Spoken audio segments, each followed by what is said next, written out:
জানো, এই শহরের কিছু মানুষ খুব ভালো আর অমায়িক। সকালে তোমাকে চিঠি লেখার পর আমি যখন কাঁপছিলাম, তখন একজন এসে আমার গায়ে চাদর জড়িয়ে দিয়ে গেল। একজন দাদু আছেন, রোজ বিকেল হলেই আসেন, আমার জন্য খাবার নিয়ে আসেন। যদিও আমি নিতে চাই না, আসলে কখনো হাত পাতবার কিংবা কারোর কাছ থেকে নিয়ে খাওয়ার অভ্যাস ছিল না তো তাই। লোকটা নিতান্ত একজন ভদ্রলোক। তার খুব ইচ্ছে তোমাকে দেখবে, তোমাকে খুঁজে পেলে ওনার সাথে দেখা করতে নিয়ে যাব। কেমন? লোকটা আমাকে খুবই স্নেহ করে, আমার মাঝে মধ্যে পাগলও বলে। আসলে কিসে আমি কি সত্যিই পাগল? আমার খুব কান্না পাচ্ছিল কিসে।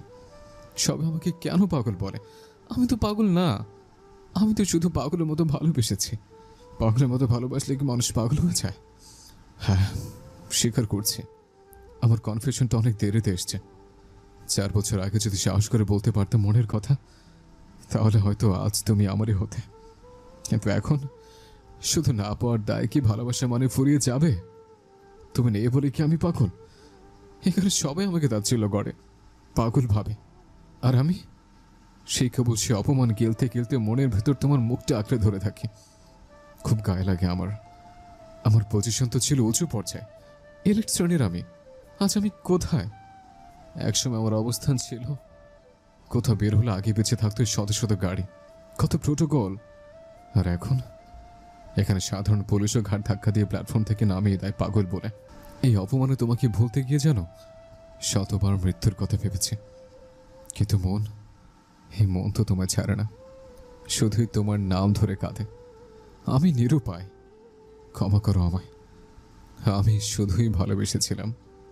অভেদ্য নীরবতায় গুমড়ে মরা বিকলাঙ্গ অনুভূতির আর্তনাদগুলো কি কখনো তোমার কানে পৌঁছাতো না? যেদিন প্রথম তোমাকে লাল শাড়িতে দেখেছিলাম, আমার ভেতরটা যেন ফিরে যাচ্ছিল, এখনো ফিরে যাচ্ছে। যখনই মনে পড়ে লাল শাড়ি তুমি অন্য কারোর জন্য পরেছিলে। তুমি এলিজাবেথ এমরা এরিন, তাকবির দেওয়ানোর জন্য লাল শাড়ি পরনি। শুনেছি যারা লেখালেখি করে তারা নাকি কবি হয়। আজ এই কবি কি লিখবে? যেখানে কবি ব্যর্থ, গল্প অসম্পূর্ণ, সে অন্য কারো। আজকের চিঠিটা তুলনামূলক খুব বড় হবে এবং আমার জীবনের শেষ চিঠি হবে। অনেক বড় একটা সিদ্ধান্ত নিয়েছি আমি। সত্যি বলতে আর সম্ভব হচ্ছে না। এবার একটা দফা রফা করা খুব দরকার। তাছাড়া আমার কাছে লেখার মতো কাগজও আর নেই। কালকের বৃষ্টিতে আমার অনেকগুলো চিঠি ভিজে নষ্ট হয়ে গিয়েছে। অবশিষ্ট কাগজগুলো ক্ষিপ্ত প্রকৃতির শীতল হাওয়ায় উড়ে গিয়েছে। অবশিষ্ট যে কাগজটা রয়েছে তা দিয়ে আজকে কাজ চালিয়ে নেব। আমার শরীর আর দিচ্ছে না গেল কিসে। পেটে ক্ষুধা আছে কিন্তু খাবার নেই। আমি অনুভব করছি আমার পায়ের মাংসে পচন ধরছে, পিৎখুটে গন্ধ আমার নাকে আসে। আমি শুধু স্তব্ধ চোখে চেয়ে দেখি দিনকে দিন কিভাবে রসাতলে যাচ্ছে আমার পা। ফিরে যাওয়ার পথ আছে কিন্তু আমি ফিরতে চাই না। তাই আজ সব বলবো, আমি কিচ্ছু লুকাবো না। আচ্ছা লেগেছে, আমি ভালোবাসলো না কেন? ফেরাউন এত বড় জালেম হওয়ার শর্ত আসিয়া তার সাথে থেকে গেল, তবে কি আমি তার চেয়েও খারাপ ছিলাম? আমি তো ফেরাউন না, আর নও তুমি আসিয়া। আমার মনে সৃষ্টিকর্তার জন্য ছিল অগাধ বিশ্বাস। আমি মানুষটা অনেক খারাপ হলেও নিশ্চয়ই একটু ভালোবাসা পাওয়ার যোগ্য ছিলাম, তাই না? আর সত্যি কথা কি জানো, আমি খুব বোকা। বিয়ের মতো পবিত্র সম্পর্কই টিকে না, সেখানে তুমি তো আমাকে ভালোই বাসনি। তাও আধার পথে আলোর দিশারির মতো তোমায় ভালোবাসার আশায় নিজেকে তিলে তিলে শেষ করলাম। জানো লেগেছে, আমি না খুব কাঁদতাম, বাচ্চাদের মতো কাঁদতাম তোমাকে পাওয়ার জন্য। আমি আব্বার পায়ে ধরে কান্না করে বলেছিলাম মিস এলিসাকে ছেড়ে দিতে। বিশ্বাস করো, আমি চেয়েছিলাম তোমার সুন্দর একটা জীবন দিতে। ঠিক যতটা সুন্দর হলে প্রাপ্তির আনন্দ মাখা অশ্রুতে ভেজে যায় আঁখি পল্লব। জানো, আমার চোখ দিয়ে এখন অশ্রু ঝরছে। কেন ঝরছে তা আমি জানি না। তুমি তো আমার নও, তবুও কেন? কেন? এই কেনর উত্তর আমি আজও খুঁজে পাইনি। তবে এটা জানি, আমার চিঠিটা পড়ে তুমি কান্না করবে। কি কাঁদবে না? আবারও থামতে হলো রিচার্ডকে। বুকের উপর যেন অদৃশ্য এক পাথর চেপে বসেছে। নিঃশ্বাস নিতেও কষ্ট হচ্ছে। কতটা আকুলতা নিয়ে সেই লোকটা চিঠিটা লিখেছিল, যে কায়নাতের মতো দৃঢ়চেতা মানুষকেও স্তব্ধ করে দেয়। রিচার্ড তাকালো এলিজাবেথের দিকে, দেখলো চোখের কার্নিশ বেয়ে নিঃশব্দে গড়িয়ে পড়ছে অশ্রু। আজ আর কেন যেন রাগ হলো না তার। নিঃশব্দে বৃদ্ধ আঙ্গুলি দিয়ে অশ্রু মুছে দিয়ে আবারও পড়ে যেতে লাগলো সেই চিঠির প্রতিটি পৃষ্ঠা, প্রতিটি হাহাকার। আমার কখনোই কেউ ছিল না, তাই শেষ সময়ও কাউকে আশা করি না। বাপ সেই তো ধ্বংস করলো। মা নিজের না, জৈবিক মা, নিজের হাতে মারলাম। জৈবিক পিতা চোখে দেখলাম। আফসোস। বোন বেচারি তো জন্মই নিতে পারল না। ভাই সেও স্বীকার করেনি, আমিও পারিনি। ভালোবাসা যে হৃদয় চেয়েছিলাম তা হয়ে গেল অন্য কারো। সংসার আমি সাজালাম, কিন্তু হলো কই? টাকা পয়সা অনেক আছে, সম্পত্তি অঢেউ। রাজনীতি ওটা তো সময়ের সাথে কথা কয়। সময় সে তো আমার সবচেয়ে বড় শত্রু। সবচেয়ে সবশেষে আমি একদম একা। রাজনীতির মাঠ একদিন আমার নামেই কাঁপত। কত লোক, কত তদারকি। বাপরে বাপ, ভাই ভাই বলে গলা শুকিয়ে ফেলতো অনেকে। বয়সের বাপ সমান লোকেও পায়ে পড়ে সালাম করত। ঘন্টার পর ঘন্টা বসে থাকতো শুধু একটুখানি দেখা পাবে বলে। আমার দানে অনেকের চুলে আগুন জ্বলত। তখন আমি ছিলাম তাদের স্বপ্ন, তাদের আইডল। প্রতিটি সমাবেশে নাম উঠলে জনতার কণ্ঠে বজ্রধ্বনি, তাকবীর দাওয়ান, আইডল অফ আইডলস। আর আজ আমার নামটাও কেউ মনে রাখে না। জানো লেগেছে আমার না খুব করে মনে হয় আমি মরলেও কেউ জানাজা পড়াবে না, আমার কবরে মাটি দেওয়ার মানুষ থাকবে না। ঠিক বলেছিল অ্যান্ড্রু কিশোর। ওই আমি কত জনরে কত কি দিলাম, যাইবার কালে একজনারে দেখা না পাইলাম, আমি দেখা না পাইলাম। আমার সঙ্গের সাথী,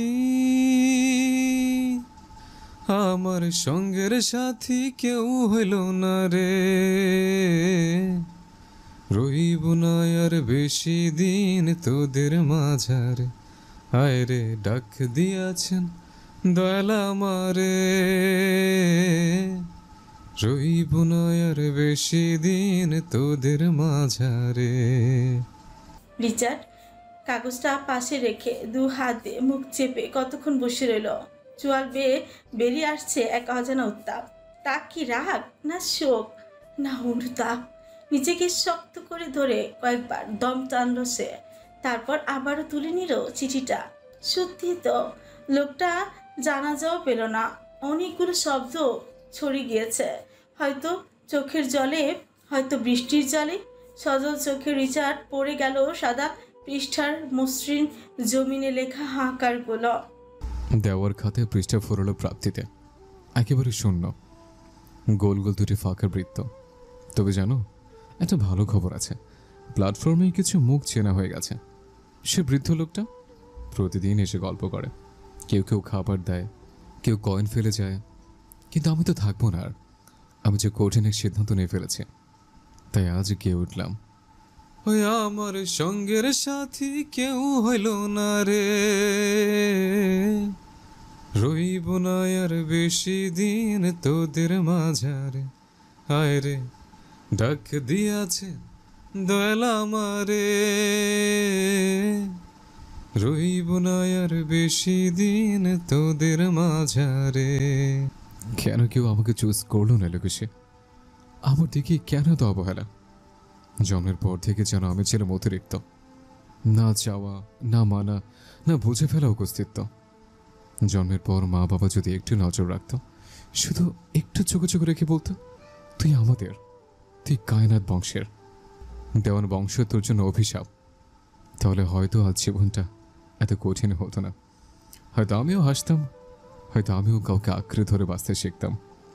কিন্তু আজ আমি শুধু এক প্রশ্ন চিহ্ন, যে নিজেকে খুঁজে পায় না। আর অন্যদের কাছে তো ছিলামই না। জানি আমার চিঠিটা অনেক বড় হয়ে যাচ্ছে, কিন্তু কি করব বলো? অনুভূতি চেপে রাখা গেলেও সংক্ষিপ্ত করা যায় না। 2 দিনের এই দুনিয়ায় আমরা 2.5 দিনেই বুকের কোণে কষ্ট বসে রাখি। তারপরও স্বপ্ন দেখি কেউ একদিন আমাদের মতো করেই ভালোবাসবে। মানুষের মুখ অনেক, মানুষের মুখ অনেক, মন কটা। এই অভিনয় শহরে গান গাওয়ারও তার ফুরসত নেই, তবুও দুটো লাইন গাইলাম। দেখো আলো আলো আকাশ, দেখো আকাশ তারায় ভরা, দেখো যাওয়ার পথের পাশে ছোটে হাওয়া পাগল পারা, এত আনন্দ আয়োজন সবই বৃথা আমায় ছাড়া। জানো লোকে সে আমি হেদায়ত চেয়েছিলাম, ভাবলাম এও ছেলে হয়তো যদি তোমাকে ভুলেছে। শেষটায় পুরো চোখের বাণী শুকিয়ে ফেলেছে, বারবার বলেছে খোদা শুধু একবার ভুলিয়ে দাও, কসম করে বলছে আর কখনো কাউকে ভালোবাসবো না। কিন্তু না, ভাগ্য কখনই আমার হয়ে কথা বলেনি। আমি যা চেয়েছি পেয়েছি তার উল্টোটা। যেখানে মানুষ শেষটায় পরে জান্নাত চায়, সেখানে আমি শুধু তোমাকে চেয়েছি, তোমাকে বারংবার বারবার। আবার সেখানে লুটিয়ে পড়েছিলাম তোমাকে ভুলে যাওয়ার জন্য। কেমন অবুঝ আমি, লক্ষ্য করেছ? তাই আর ভুলে যাওয়ার কথা বলিনি কখনো। খোদার দরবারে দাঁড়িয়ে নিজেকে ধোঁকা দিতে পারিনি। ভুলিনি, ভুলিনি তোমায়। কষ্টকে সঙ্গী করে নিয়েছি চিরদিনের মতো। তুমি হলে জান্নাতের পড়ি, আর আমি জাহান্নামের নর্দমে পড়ে থাকা এক পাপী কীট। আমাদের ফারাকটা শুধু পৃথিবীর না, আকাশ পাতালের। খোদা কি পারে না একবার, শুধু একবার আবারও তোমার সামনে আমাকে এনে দাঁড় করাতে? আমাদের আবার দেখা হোক, তখন আমি আর ওই হতভাগা মানুষটা থাকবো না। তখন আমি হব সত্যিকারের এক ভালো মানুষ, শুধু তোমার জন্য, শুধু তোমার সামনে দাঁড়ানোর যোগ্য হয়ে আসব। আমি খুব কঠিন একটা সিদ্ধান্ত নিয়েছি লোকেশে। তোমার শূন্যতা আমাকে বাঁচতে দেয় না, একটা ছোট বাচ্চার কান্না আমাকে ঘুমোতে দেয় না। ক্ষমা করে দিও প্রিয় শখের নারী, তোমার বিশ্বাস আমি রাখতে পারিনি। কি করেছি সেটা নাই বা বললাম আজ। শুধু এটুকু বলি, আমি আমার আত্মগ্লানির দাবনারে পড়ে শেষ হয়ে যাচ্ছে। তোমার সঙ্গে দেখাও তাই খুব দরকার। একটা বিশাল পাপের জন্য ক্ষমা চাইতে চাই। তোমার মুখ দেখে চক্ষু শীতল করে জীবন থেকে বিদায় নিতে চাই শান্তিতে। জানো, প্রত্যেক আত্মহত্যাকারী জানে পরে জীবন হয়তো আরও যন্ত্রণাময়, তবু আমরা আত্মহত্যার পথ বেছে নেই, কারণ মানসিক অশান্তির চেয়ে শারীরিক কষ্টের সহ্যনীয়। আমরা বাঁচতে চাই বলেই মূলত মরে যেতে চাই। তুমি শুধু একবার দেখা দাও, তারপর যা হবার হবে। সমাপ্তি মানে তো শেষ নয় লোকেশে, সমাপ্তি মানে এক নতুন শুরু, এক নতুন পরিণতি, যেখানে কেউ বাধা হবে না আমাদের মাঝখানে। এই প্রজন্মের দূরত্ব বেরোতে পারেনি, তাই ওপরে আমি অপেক্ষা করব। তুমি আসবে না? অজস্র পাপের ভিড়ে আমি খুঁজে বের করে দায়িত্ব দিয়ে গেলাম তোমায়, বিশাল দায়িত্ব। কিন্তু পরের বার তুমিই হবে আমার মুক্তি। তখন কিন্তু দূরত্ব মেটানোর দায়িত্ব তোমার। তখন আর কোনো তৃতীয় ব্যক্তি থাকবে না, থাকবে শুধু আমরা। আমি চাই আমার আগমন হোক সবার আগে, তোমার দু চোখে আমিই ভাসি প্রথম। সেখানে রিচার্ড কানেত নামক কারোর অস্তিত্ব না থাকুক, ওপরে থাকুক শুধু এক অচেনা ভালো মানুষ, যাকে তুমি নিতে পারো হৃদয়ের ছোঁয়ায়। সেথায় শুধু অমরত্ব পাক এলোকেশি আর তার ভালো মানুষের ভালোবাসা। এই বেলা এসে রিচার্ডের কণ্ঠস্বর খুবই নিচু হয়ে গিয়েছিল, যা শুধু সেই শুনেছে সেইটুকু এভাবেই পড়ে গেল। ছোটবেলা থেকেই গানের প্রতি ছিল অপার টান। যদি প্রকৃত বাবার ঘরে আমার বেড়ে ওঠা হতো, তবে হয়তো আমি হয়ে উঠতাম এক ঘাটের শিল্পী। বাবা হয়তো আমার স্বপ্নকে ডানা দিতেন। তানজোয়ার দেওয়ানের মতো নিজের সুবিধার্থে আমার রাজনীতির কাদায় টেনে নামাতেন না। যেন 4 বছর সময় নিয়ে তোমার জন্য একটা গান লিখেছিলাম। আমার একটা ডায়েরি ছিল, যার প্রতিটি পাতায় প্রতিটি ছন্দে তুমি শুধুই ছিলে। সেই ডায়েরিটাও হয়তো দেওয়ান মঞ্জিলের আগুনে ছাই হয়ে গেছে। তুমি জানো না লোকেশি, আমি কতটা একা ছিলাম। আর সে একা আমি যখন তোমার সান্নিধ্যে আসি, ধীরে ধীরে একটুখানি আশ্রয়ের স্বপ্ন দেখতে শিখি। ইচ্ছে ছিল কোন এক চাঁদনি রাতে মাঝ নদীতে এক টুকরো নৌকায় তোমায় নিয়ে ভাসবো, আর তখন একখানে গান গিয়ে আমার অসাধ্যে তোমার হাতে তুলে দেব। চাইরা গেল স্বজন সুজন, তবু তুমি পাশে, তোমার মতন এমন কে রে আর কে ভালোবাসে। তোমার কায়া বড় মায়া, বটে ছায়া চোখে আগলে রাখো বন্ধু আমায় এই দুনিয়া থেকে, ও বেহুলা। আমি মরলে আমায় নিয়ে ভাষায় ভেলা, ও বেহুলা। আমি মরলে আমায় নিয়ে ভাষায় ভেলা। কিন্তু তুমি তো আমাকে জীবনতেই ভাসিয়ে দিলে। বিশ্বাস করো, এলো কিছু তোমায় যখন ওর পাশে দেখতাম, মনে হতো আমার ভেতরটা কেউ যেন দুমড়ে মুচড়ে ছিঁড়ে ফেলছে। আমি ছটফট করতাম একজন মৃগী রোগীর মতো। চোখ উল্টে যেত, বুক ধরফর করত। ঔষধে শান্তি আসতো না, ঘুম আসতো না। শুধু রাত জেগে চার দেয়ালে আমার চিৎকার বারবার আঘাত করত, আর প্রতিটি দেয়ালে লেগে থাকতো আমার আর্তনাদের ছায়া। লিখে আর কতটুকু বোঝায় তোমায়? চৌতে ঝড়ার প্রতিটি অস্ত্রতে গাঁথা ছিল এক একটা উপন্যাসের শিরোনাম। সংক্ষিপ্ত করি এবার, আর একটুখানি জায়গা আছে, হাতেও প্রচণ্ড ব্যথা করছে। আচ্ছা, কিচ্ছু লুকাবো না, সব সত্য বলে যাব। তোমাকে বলা মিথ্যাগুলোর ভেতর আরও একটা মিথ্যা ছিল। আমার হার্টে কোনো রোগ ছিল না। আমি হসপিটালে যেতাম ঠিকই, কিন্তু সেটা হার্টের জন্য না। আমি চাইতাম আমার অতীত মুছে ফেলতে, কারণ যখন সে অতীত আমার চোখের সামনে ভেসে উঠত, আমি আর মানুষ থাকতাম না, অচেনা হয়ে যেতাম নিজের কাছে। তাই স্মৃতি থেকে মুছে ফেলতে চাইছিলাম সব। ব্রেন ট্রান্সপ্লান্ট নিয়ে দীর্ঘদিন গবেষণা করেছে, শুধু এই একটা আশায়, তোমার সঙ্গে একটা শান্ত নির্ভেজাল জীবন করব। আমি চাইনি তুমি আমার ভেতর অন্ধকারটা দেখো। আমি চাইনি তুমি আমার জন্য কাঁদো। আমার বিশ্বাস ছিল সবাইকে ভুলে গেলেও আমি তোমাকে চিনতে পারবো, কিন্তু ভাগ্য আমার সহায় হলো না। যেদিন অপারেশন হওয়ার কথা ছিল, আমি স্বপ্ন দেখছিলাম সব ছেড়ে তোমায় নিয়ে পালিয়ে যাব কোনো দূর দেশে, যেখানে থাকবে না রিচার্ড কায়নাথ, থাকবে না তানজুয়ার দেওয়ান। অথচ তার আগের দিনে হসপিটালে বিস্ফোরণ।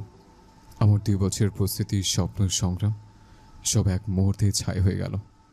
যদি কোনোদিন মনে হয় তুমি তার কাছে যথাযথ সম্মান পাচ্ছ না, তখন চিঠি নিচেতে উকিলের সঙ্গে যোগাযোগ করো। আমি জানি সে তোমায় ভালোবাসে গভীরভাবে, তবু যদি তার ভালোবাসা কোনোদিন অভাব অনুভব করো, দয়া করে নিজেকে হারিয়ে ফেলো না। তুমি এক পবিত্র ফুল, যার গায়ে অবহেলার ধুলো লাগা উচিত নয়। আমি আমার ব্যক্তিগত উকিলের কাছে বলে রেখেছি, তুমি গেলে সে তোমাকে সব বুঝিয়ে দেবে। তাকবীর দেওয়ানোর সমস্ত সম্পত্তি তোমার নামে করে দিয়েছে। আর হ্যাঁ, ওর শরীরের একটি অংশ তোমার জন্য রেখে গেলাম। গতকাল আমি আমার একটি কিডনি তোমার নামে ডোনেট করে দিয়েছি, ওই ভদ্রলোকের সাহায্য নিয়ে। তুমি না জানলেও আমি জানতাম আমাদের ব্লাড গ্রুপ 1। আমরা একসাথে জীবন পার করিনি ঠিক, কিন্তু আমার একটুখানি অস্তিত্ব যেন তোমার ভেতরে বেঁচে থাকে। আমার কিছু চাওয়া আছে, এটুকু আবদার রাখবে তো? 1, আমার কবরটা যেন হয় আমার মা বাবার মাঝখানে, একটুখানি আদর চাই তাদের জীবনের শেষে গিয়েও। 2, করোনা করে যদি হয়, একবার এসো আমার কবরে। যদি হৃদয়ে টান নাও জাগে, তবে এনে লাগিয়ে তোমার প্রিয় বেলি গাছটা। ফুল ফুটলে ফুলের গন্ধে বিভোর হয়ে ছুটে এসো একদিন, তখন যেন তোমার পরনে থাকে লাল শাড়ি, শুধু আমার জন্য। 3, তোমার স্বামীকে মন থেকে ভালোবেসো। সে আমার চেয়ে কঠিন সময় পার করেছে জীবনে, তার জীবনের অর্ধেক কেটেছে একা আধারে।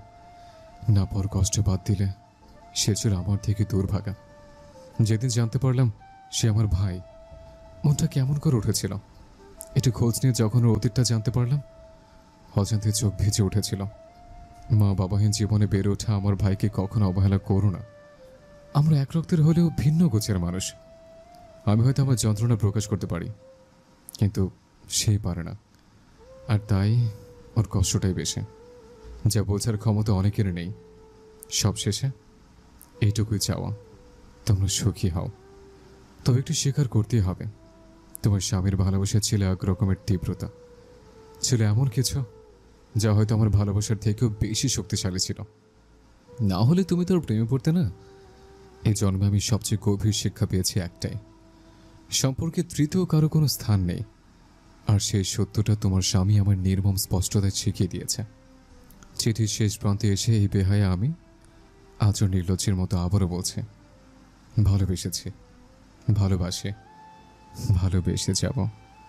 হ্যাঁ, আমি ভালোবাসি তোমাকে, ঠিক যতটা তুমি তোমার স্বামীকে ভালোবাসো ততটাই গভীর নিখাদ আমার ভালোবাসা তোমার প্রতি। তোমার ভালোবাসা যদি খাদ না থাকে, তবে তাকবীর দেওয়ানের ভালোবাসাতেও এক বিন্দু খাদ নেই। শেষ অনুরোধ, ঘৃণা করো, তবু মনে রেখো আমায়, ভুলে যেও না আমায়। যেমন করে আমরা সুখের দিনে সৃষ্টিকর্তার কৃপা ভুলে যাই, তুমি যখন এই চিঠিটা পড়বে তখন হয়তো আমি আর থাকবো না। অপ্রত্যাশিত জীবনের প্রত্যাশিত মৃত্যুকে আমি সাদরে গ্রহণ করলাম, আর বলবো না। এলুকেশি, বাঁচাও আমাকে, বাঁচাও তুমি।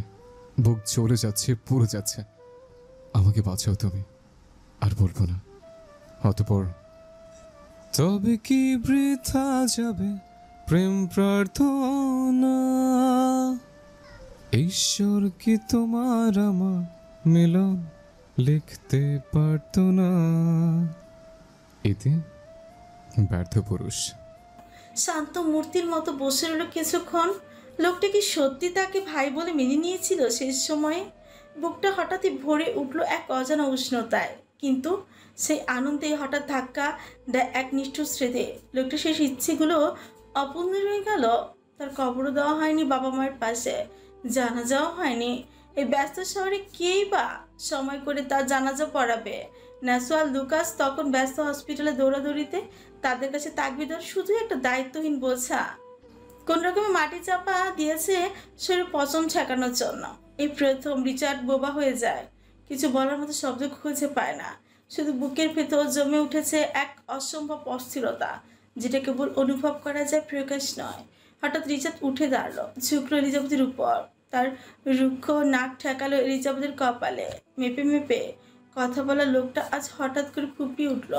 কথা শুরুতেই এলিজাবেথকে নিজের পেশল শক্ত বাহু বেষ্টনে আঁকড়ে ধরে দলা পাকানো কণ্ঠে বলে উঠল, এলিজান, আমার জান, প্লিজ উঠে পড়ো। এই জানোয়ারটা বাঁচবে না তোমায় ছাড়া। হ্যাঁ, আজ বলছি, নিজেকে ভেঙে চুরে বলছি, আমি তোকে ছাড়া বাঁচব না এলিজান। বেঁচে থাকার জন্য তোমাকে আমার খুব প্রয়োজন।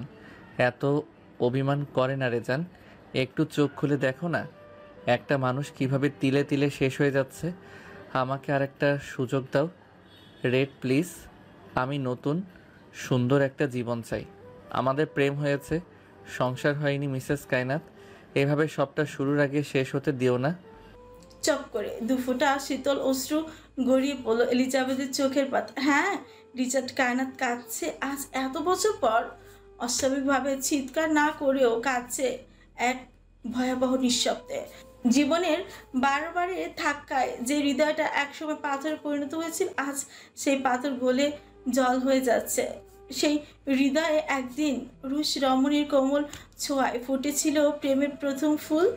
আর আজ সেই প্রথম যখন তাকে নির্বাক নিঃসঙ্গতা তাকে ঠেলে দিচ্ছে, তখন রিচার্ড আর নিজেকে ধরে রাখতে পারল না। ভেঙে চুরে নিজেকে তুলে ধরলো এক ছিন্ন ভিন্ন বাস্তবতায়। নিঃশেষ শরীরটা শক্ত করে চেপে ধরে বুকের সঙ্গে, আর ফোপাতে ফোপাতে কাপা শক্ত গলায় বলে যেতে লাগলো ক্রন্দনরত স্বরে, তুই ছাড়া আমার ক্ষতগুলো দেখানোর মতো কেউ নেই রে এলিজান। প্লিজ ওঠ না, কষ্ট হচ্ছে রেজান, খুব কষ্ট।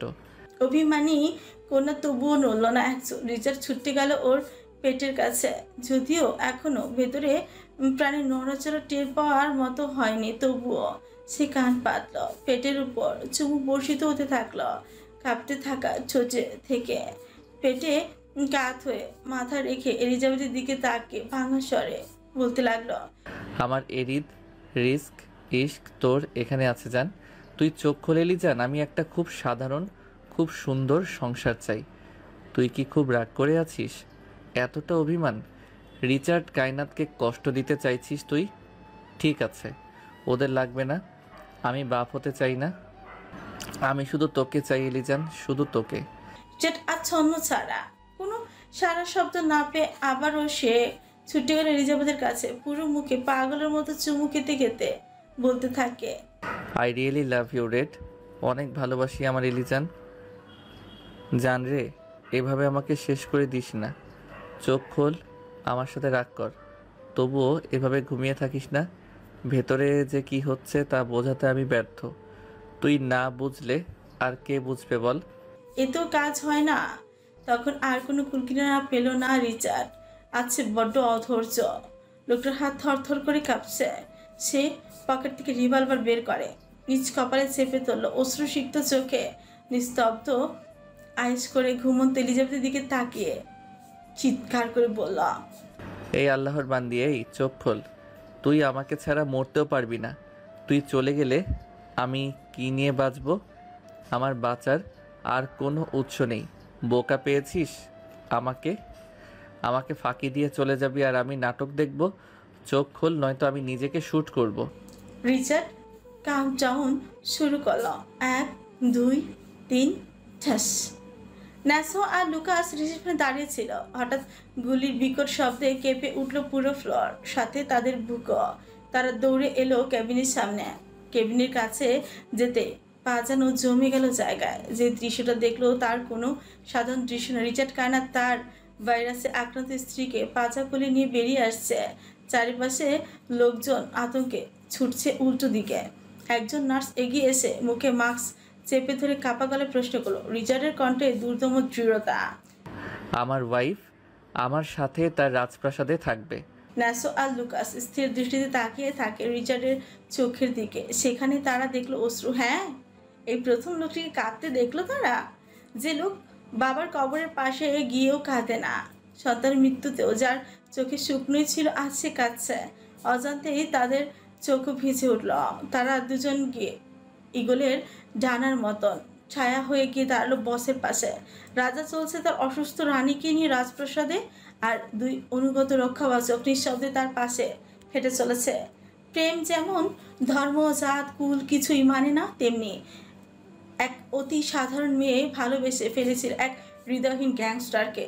তার ভালোবাসা ছিল নিখাত, নিঃস্বার্থ, এতটাই গভীর যে আরেকজন কোমল হৃদয়ের পুরুষের স্নেহ গলল না তার হৃদয়। কিন্তু প্রেম যখন প্রতিদিন আঘাত হয়ে ফিরে আসে, যখন ভালোবাসার বদলে জোটে রহস্যের পর রহস্য, ছলনা, বিশ্বাসঘাতকতা, তখন এক সময় ব্যথাও আর ব্যথা থাকে না। জমতে জমতে সে ব্যথা রূপ নেয় এক ঠান্ডা নিস্তব্ধতায়। এভাবেই আজ এলিজাবেথ ব্যথাহীন। না, সে আর কাঁদে না, না অভিমান করে, না না অভিযোগ। মেয়েরা কোমর, তারা শুধু চায় একটু ভালো থাকা, একটু প্রশ্রয়, একটা ঘর। আর এত রহস্য, এত ছলনা খেলা সে ক্লান্ত। তাই সে আর উঠল না। সে শুধু ঘুমিয়ে এক গভীর শান্ত অব্যক্ত ঘুমে, যেখানে আর কেউ তাকে ব্যথা দিতে পারবে না। এলিজাবেথকে ম্যানসনে রেখে চিকিৎসার সব ব্যবস্থা করে রিচার্ড গাড়ি নিয়ে রওনা হলো। গধূলি নরম আলোয় পৌঁছে গেল ইতালির সবচেয়ে বৃহৎ কবরস্থানে। গাড়ি থেকে নামার আগে ভুল করেনি, কালো পলির ব্যাগটা হাতে নিয়ে নেমেছিল। রিচার্ড সরাসরি গিয়ে দাঁড়ালো এক নির্জন কবরের সামনে। তাকবির দেওয়ান ছাড়া সেখানে আর কারো নাম খোদাই করা নেই। থাকবে কিভাবে? লুকাস, ন্যাসো, ওরা কেউ জানতো না রিচার্ডের বাবা মায়ের নাম। কিছুক্ষণ চুপচাপ দাঁড়িয়ে থেকে হঠাৎ হাঁটু গেড়ে বসে পড়ল রিচার্ড। সমাধি ফলকের এক পাশে পাথর দিয়ে ঘষে নিজের হাতে লিখে দিল তার আসল বাবা মায়ের নাম। অতঃপর ব্যাগ থেকে বের করলো ছোট্ট একটি বেলি ফুলের চারা। এই শহরে তা খুঁজে পেতে কম কাঠখড় পোহাতে হয়নি, তবুও পেরেছে রিচার্ড।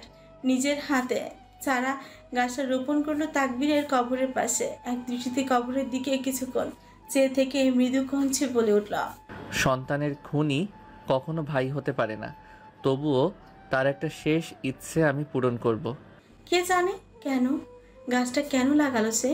তারপর আর এক মুহূর্ত দাঁড়ালো না, উঠে দাঁড়িয়ে হনহনিয়ে হেঁটে চলে গেল রিচার্ড। কবরস্থান থেকে সরাসরি চলে গেল রিচার্ড একটি ছোট্ট মসজিদে। গাড়ি থেকে নেমে পায়ের জুতো ও মোজো খুলে হাঁটা দিল অজুখানার দিকে। রিচার্ডকে তখন ওভাবে হঠাৎ বেরিয়ে যেতে দেখে ন্যাসো আর লুকাসও নিঃশব্দে তার পিছু নিয়েছিল। কিন্তু যখন দেখলো রিচার্ড অজু করে মসজিদের ভেতর প্রবেশ করছে, তখন তারা আর এগোয়নি। নিজের নিয়মে চলা জবাবদিহির ঊর্ধ্বে থাকা মানুষটা আজ সৃষ্টিকর্তার দরজায় মাথা নত করছে। লুকাসের দিকে তাকে হালকা হেসে ন্যাসো বলল। তারা চলে গেল। মাগরিবের 5 রাকাত নামাজে রিচার্ড নিয়েছিল পুরো 40 মিনিট। যখন মসজিদ থেকে বেরোলো, চারপাশে নিস্তব্ধতা, শুধু বাতাসে প্রতিধ্বনি হচ্ছিল তার দীর্ঘ মোনাজাতের শেষ প্রার্থনাগুলো। Ya Allah, this villain has proven that even a villain can be a lover.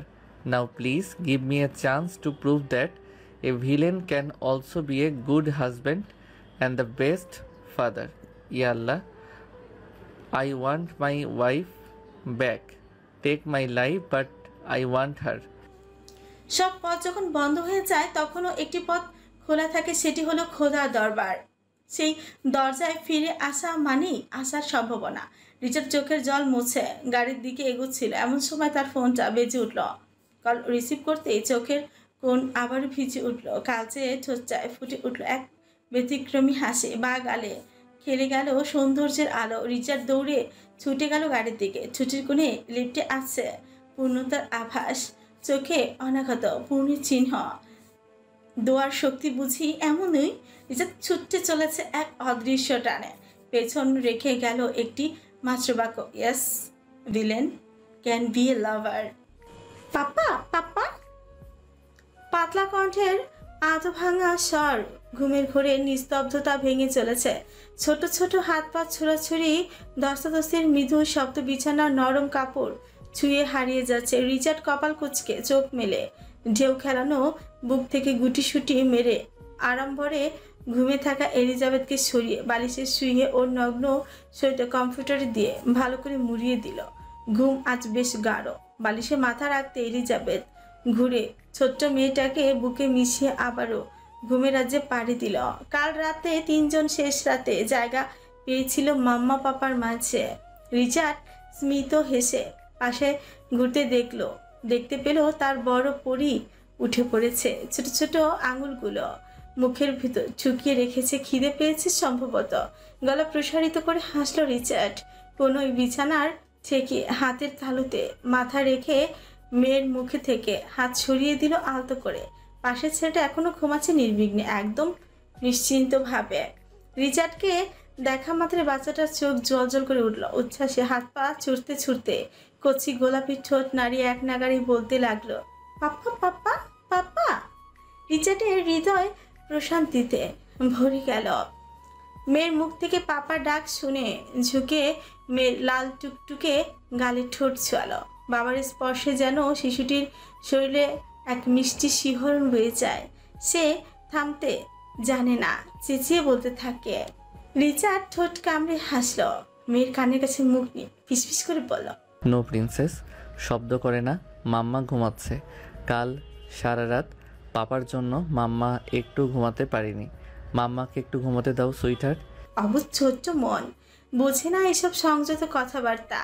তার মুখ ততক্ষণে বিরতিহীন চলতেই থাকলো। এদিকে ছেলেও তার শব্দে ঘুম থেকে উঠে যায়। ঘাড় কাত করে পাপাকে দেখতে পেয়ে হাত পা ছোড়াছুড়ি শুরু করলো। ঠিক তখনই অ্যালার্ম বেজে ওঠে। রিচার্ড দীর্ঘশ্বাস ফেলে আলগোছে বেড থেকে উঠল। এখন তার জিম টাইম, আর বাচ্চাদেরও নিশ্চয়ই খিদে পেয়েছে। রিচার্ড একবার ফিরে তাকালো এলিজাবেথের দিকে। মা মেয়ে আরামে ঘুমিয়ে আছে, ওদের ঘুম নষ্ট করতে ইচ্ছে হলো না তার। তাই নিঃশব্দে উঠে দুই সন্তানের জন্য ফর্মুলা মিল্ক বানিয়ে নিল। বড় দুজনকে খাইয়ে ছোট মেয়েকে খাওয়ানোর জন্য কাছে যেতে দেখলো সে ইতিমধ্যে মায়ের বুক থেকে দুধ পান করছে, সাথে ছোট্ট মুখে চপচপ শব্দ তুলছে। সকালের কি এক অপূর্ব দৃশ্য। রিচার্ড মুচকি হাসল, নুয়ে মেয়ের কপালে স্নেহের চুমু এঁকে দিল, অতঃপর আলতোভাবে বউর কপালে ঠোঁট ছুঁয়ে দিল ভালোবাসার। পরপরই বাকি দুজনকে স্ট্রলারে বসিয়ে বেরিয়ে পড়লো তার ব্যক্তিগত জিমের উদ্দেশ্যে। রুফটপে সুইমিংয়ের পুলের পাশে তৈরি নিজেদের ব্যক্তিগত জিমনেশিয়ামে গিয়ে থামলো রিচার্ড। বাচ্চাদের বয়স এখন 7.5 মাস। তাদের মধ্যে ছোট মেয়েটা জন্ম থেকে একটু শারীরিকভাবে দুর্বল, তাই তাকে নিয়ে খাটতে হয় বেশি। সারাদিন এলিজাবেথকে মেয়ের পাশেই থাকতে হয়। সকালের কোমল আলোয় জীবনের এক টুকরো প্রশান্তি ধরা দেয় রিচার্ডের কাছে। ট্রেডমিলের ওপর ছন্দবদ্ধ পদক্ষেপে শরীরচর্চা নিমগ্ন থাকলেও দৃষ্টি তাছড়া হয়ে আছে সামনে। এক মুহূর্তের জন্য দৃষ্টি সরে না। দুই সন্তান নিষ্পাপ উচ্ছ্বাসে মুগ্ধ হয়ে রয়েছে রিচার্ড। ছোট্ট দুটি উজ্জ্বল মুখের খিলখিল হাসিতে ভরে উঠেছে চারিধার। রিচার্ডের সুঠাম প্রশস্ত বুকে ঘামের কণা ঝরে সূর্যের আলোয় সেগুলো মুক্তোর মতো ঝিলমিল করে উঠে। বিস্ময় হতবাক গোল গোল চোখগুলো পিটপিট করে তাকিয়ে আছে পাপার বলিষ্ঠ শরীরের দিকে। ছেলে ব্যাকুল হয়ে দুহাত বাড়ায়, যেন এখনই সেও আবার বাবার সঙ্গে দৌড়তে চায়। রিচার্ড ট্রেডমিল থেকে নেমে সাদা মখমলের তোয়ালে দিয়ে মুখে শরীরে ঘাম মুছে নেয়। অতঃপর সন্তানের আকুল আহ্বান এগিয়ে যায়, দুজনকে এক ঝটকা কোলে তুলে নিল। শিশুরা আনন্দে হাত পা ছড়ে বাতাস কাঁপে তাদের রিনিঝিনি হাসিতে। রিচার্ড আবারও উঠে ট্রেডমিলে। এবার একা নয়, বুকের মাঝে আটকে রাখা তার সবচেয়ে বড় অহংকার, সবচেয়ে বড় গর্বের সম্পদ। সতর্ক পদক্ষেপে দুজনকেই দুই বাহুতে নিয়ে দৌড়াতে থাকে। বাচ্চারা মহা খুশি, তাদের খুশিতে খুশি পাপা। শরীরচর্চা শেষে ওদের নিয়ে রুমে এলো রিচার্ড। পশ্চিমের আকাশে সূর্য তখন তীর্যক রশ্মি ছড়াচ্ছে। সোনালি আবায় ভরে উঠেছে ঘর। ব্যায়ামের মাঝে বাচ্চারা ঘুমিয়ে পড়েছে পাপার কোলে। রিচার্ড রুমে এসে দেখলো তার ছোট্ট পরীটা তখনও গভীর ঘুমে। মৃদু হাসলো সে। বাকি দুজনকেও স্নেহ ভরে পাশে শুয়ে দিল।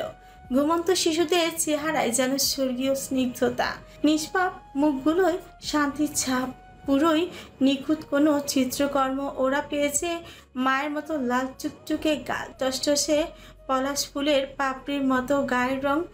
চেহারা বাবার অনুরূপ হলেও ছেলে পেয়েছে মায়ের চুলের ঢেউ স্বর্ণাকেশ, আর মেয়ে দুজন যেন বাবার কার্বন কপি। নীল চোখ থেকে শুরু করে প্রতিটি ভঙ্গিতে রিচার্ডের প্রতিচ্ছবি। রিচার্ড আলতো করে ওদের ছোট ছোট হাতের আঙুল নিজের আঙুল বুলিয়ে দেয়, উল্টো পাল্টে দেখে মায়াভরা চোখে। হা করে ঘুমানো নিষ্পাপ মুখগুলোর কোনায় এক চিলতে লালা বেয়ে পড়ছে। রিচার্ড স্নেহ ভরে হাত দিয়ে মুছে দিল। সে সারাক্ষণই ভালোবাসার কোমল পরশে জড়িয়ে রাখে নিজের ধনদের। কে জানি বলেছিল আমি ঘর করার ছেলে না, এখন এই তিনটে আসলো কোথা থেকে? পেছন ঘুরল রিচার্ড। এলিজাবেথ বাথরুমের দরজায় দাঁড়িয়ে হাসছে। রিচার্ড ঠোঁট কামড়ে হেসে শুধু নাচাতে নাচাতে উঠে দাঁড়ালো। কি জানি রাত হলে কি হয়ে যায় বলে খপ করে এলিজাবেথের কোমর আঁকড়ে ধরল রিচার্ড। সকাল সকালে এহেন কাণ্ডে ভরকে যায় এলিজাবেথ। পরক্ষণই সই নিল তার স্বামী অভদ্রজনিত কাজকর্ম। এখন রইস হয়ে গিয়েছে এইসব। ওর কপালে বেবি হেয়ারগুলো কানের পাশে গুজে দিল রিচার্ড। ঝুঁকে কানে লতিতে ঠোঁট ছুঁয়ে হিসিয়ে জানতে চাইল পজিটিভ। এলিজাবেথ চমকে উঠল, ঘাড় তুলে রিচার্ডের চওড়া তামুকে ফ্যালফ্যাল করে চেয়ে নিঃশব্দে দুই পাশে মাথা নাড়ল। চ শব্দ উচ্চারণ করে রিচার্ড নাক মুখ কুচকে ফেলল। রিচার্ড বিষণ্ণ কঞ্চে বলল, উপস, আমার ঘামগুলোই বৃথা গেল।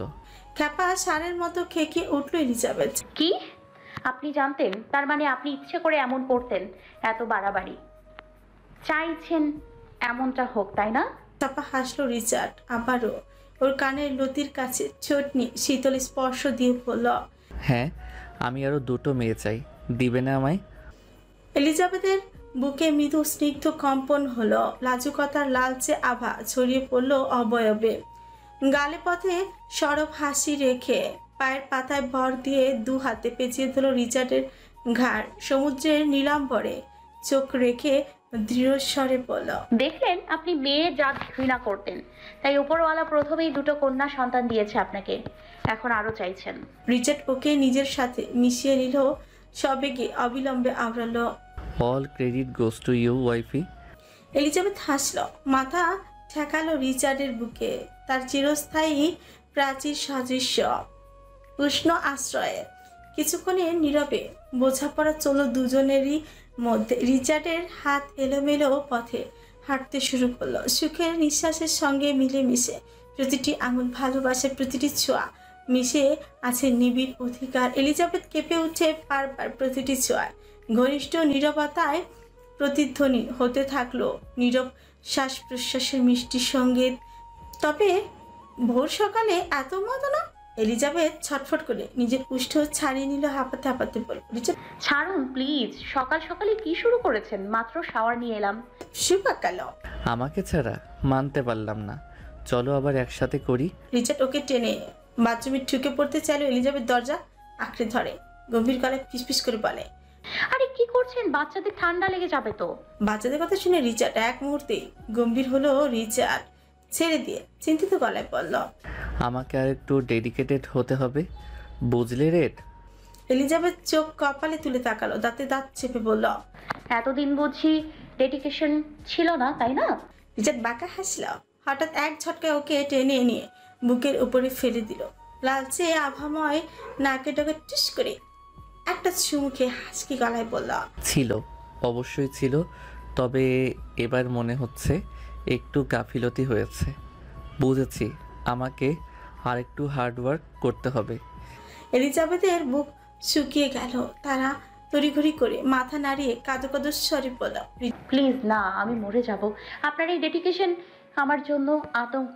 রিচার্ড অম্লান মুখে বলল। এইরকম ডেডিকেশন প্রতিটি প্রেমিক পুরুষের থাকা উচিত, তাহলেই দেশের জনসংখ্যা বাড়বে।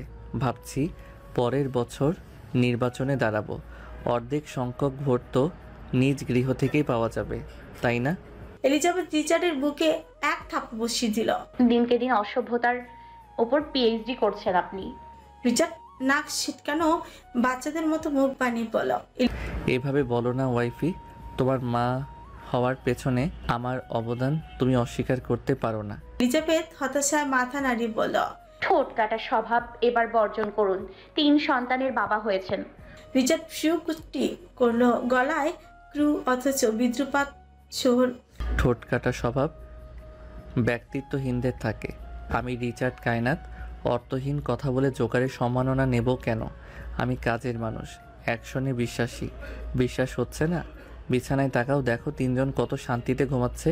এলিজাবেথ তাকালো, নিঃশ্বাস গভীর হলো 3 নিষ্পাপ মুখের প্রশান্তিতে। চোখ ঘুরতেই দৃষ্টি গেল দেয়াল ঘড়িতে। মুহূর্তেই বুকে চেপে এলো রিচার্ডের বুকে, ধাক্কা দিয়ে বলল। হয়েছে, এবার ছাড়ুন, বাচ্চাদের খাওয়াতে হবে।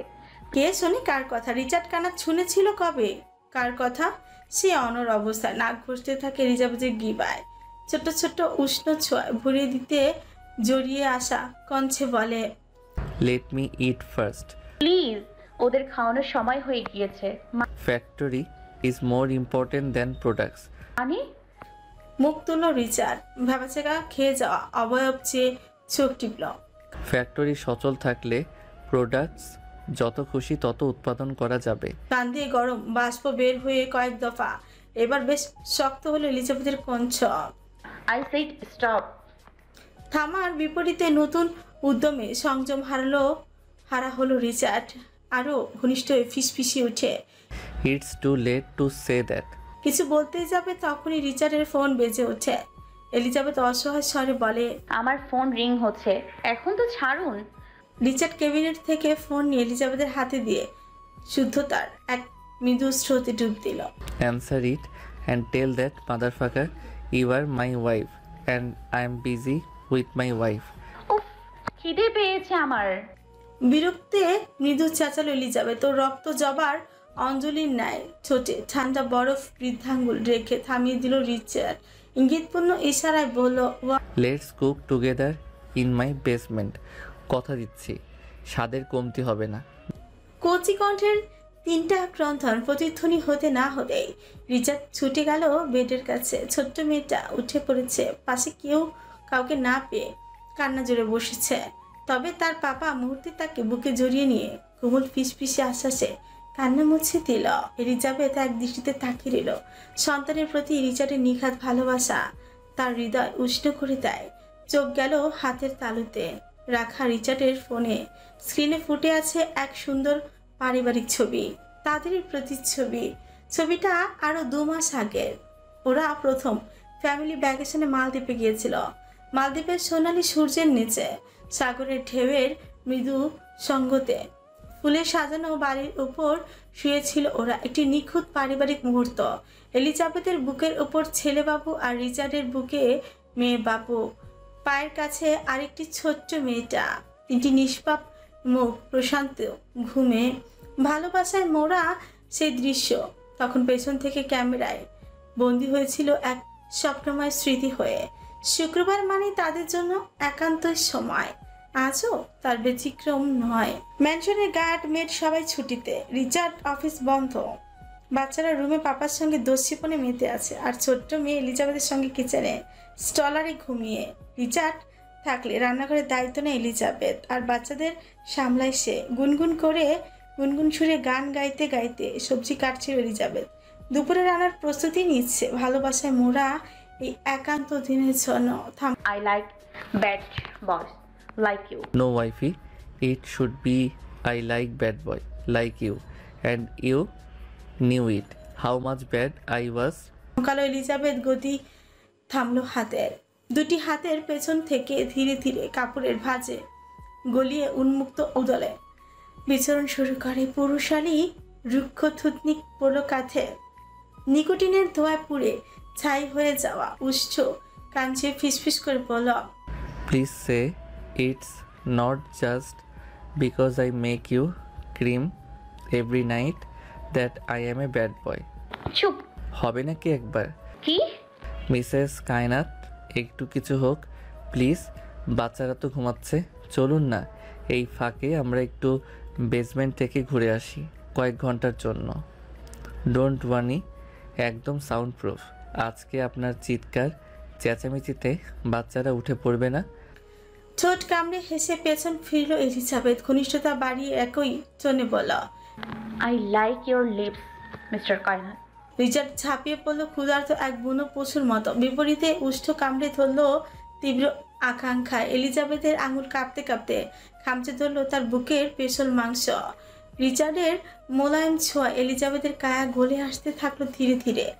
ভালোবাসার নিস্তব্ধ ভাষা ক্রন্ধনে রূপ নিল, অথচ কোনো অশ্রুর সাক্ষ্য রইল না। ঘন নিঃশ্বাসের ছন্দে ভারী হয়ে উঠল চারিপাশের আবহাওয়া। বাতাসও তাদের উন্মত্তায় মত্ত হয়ে উঠেছে। একে অপরকে আঁকড়ে ধরে ছুঁয়ে খুঁজে নিতে থাকলো গভীরতার শেষ প্রান্ত। সময়ের হিসাব থমকে গেল। মিনিট কয়েক পর অবশেষে ক্লান্ত হয়ে এলিজাবেথ মাথা রাখলো রিচার্ডের বুকে।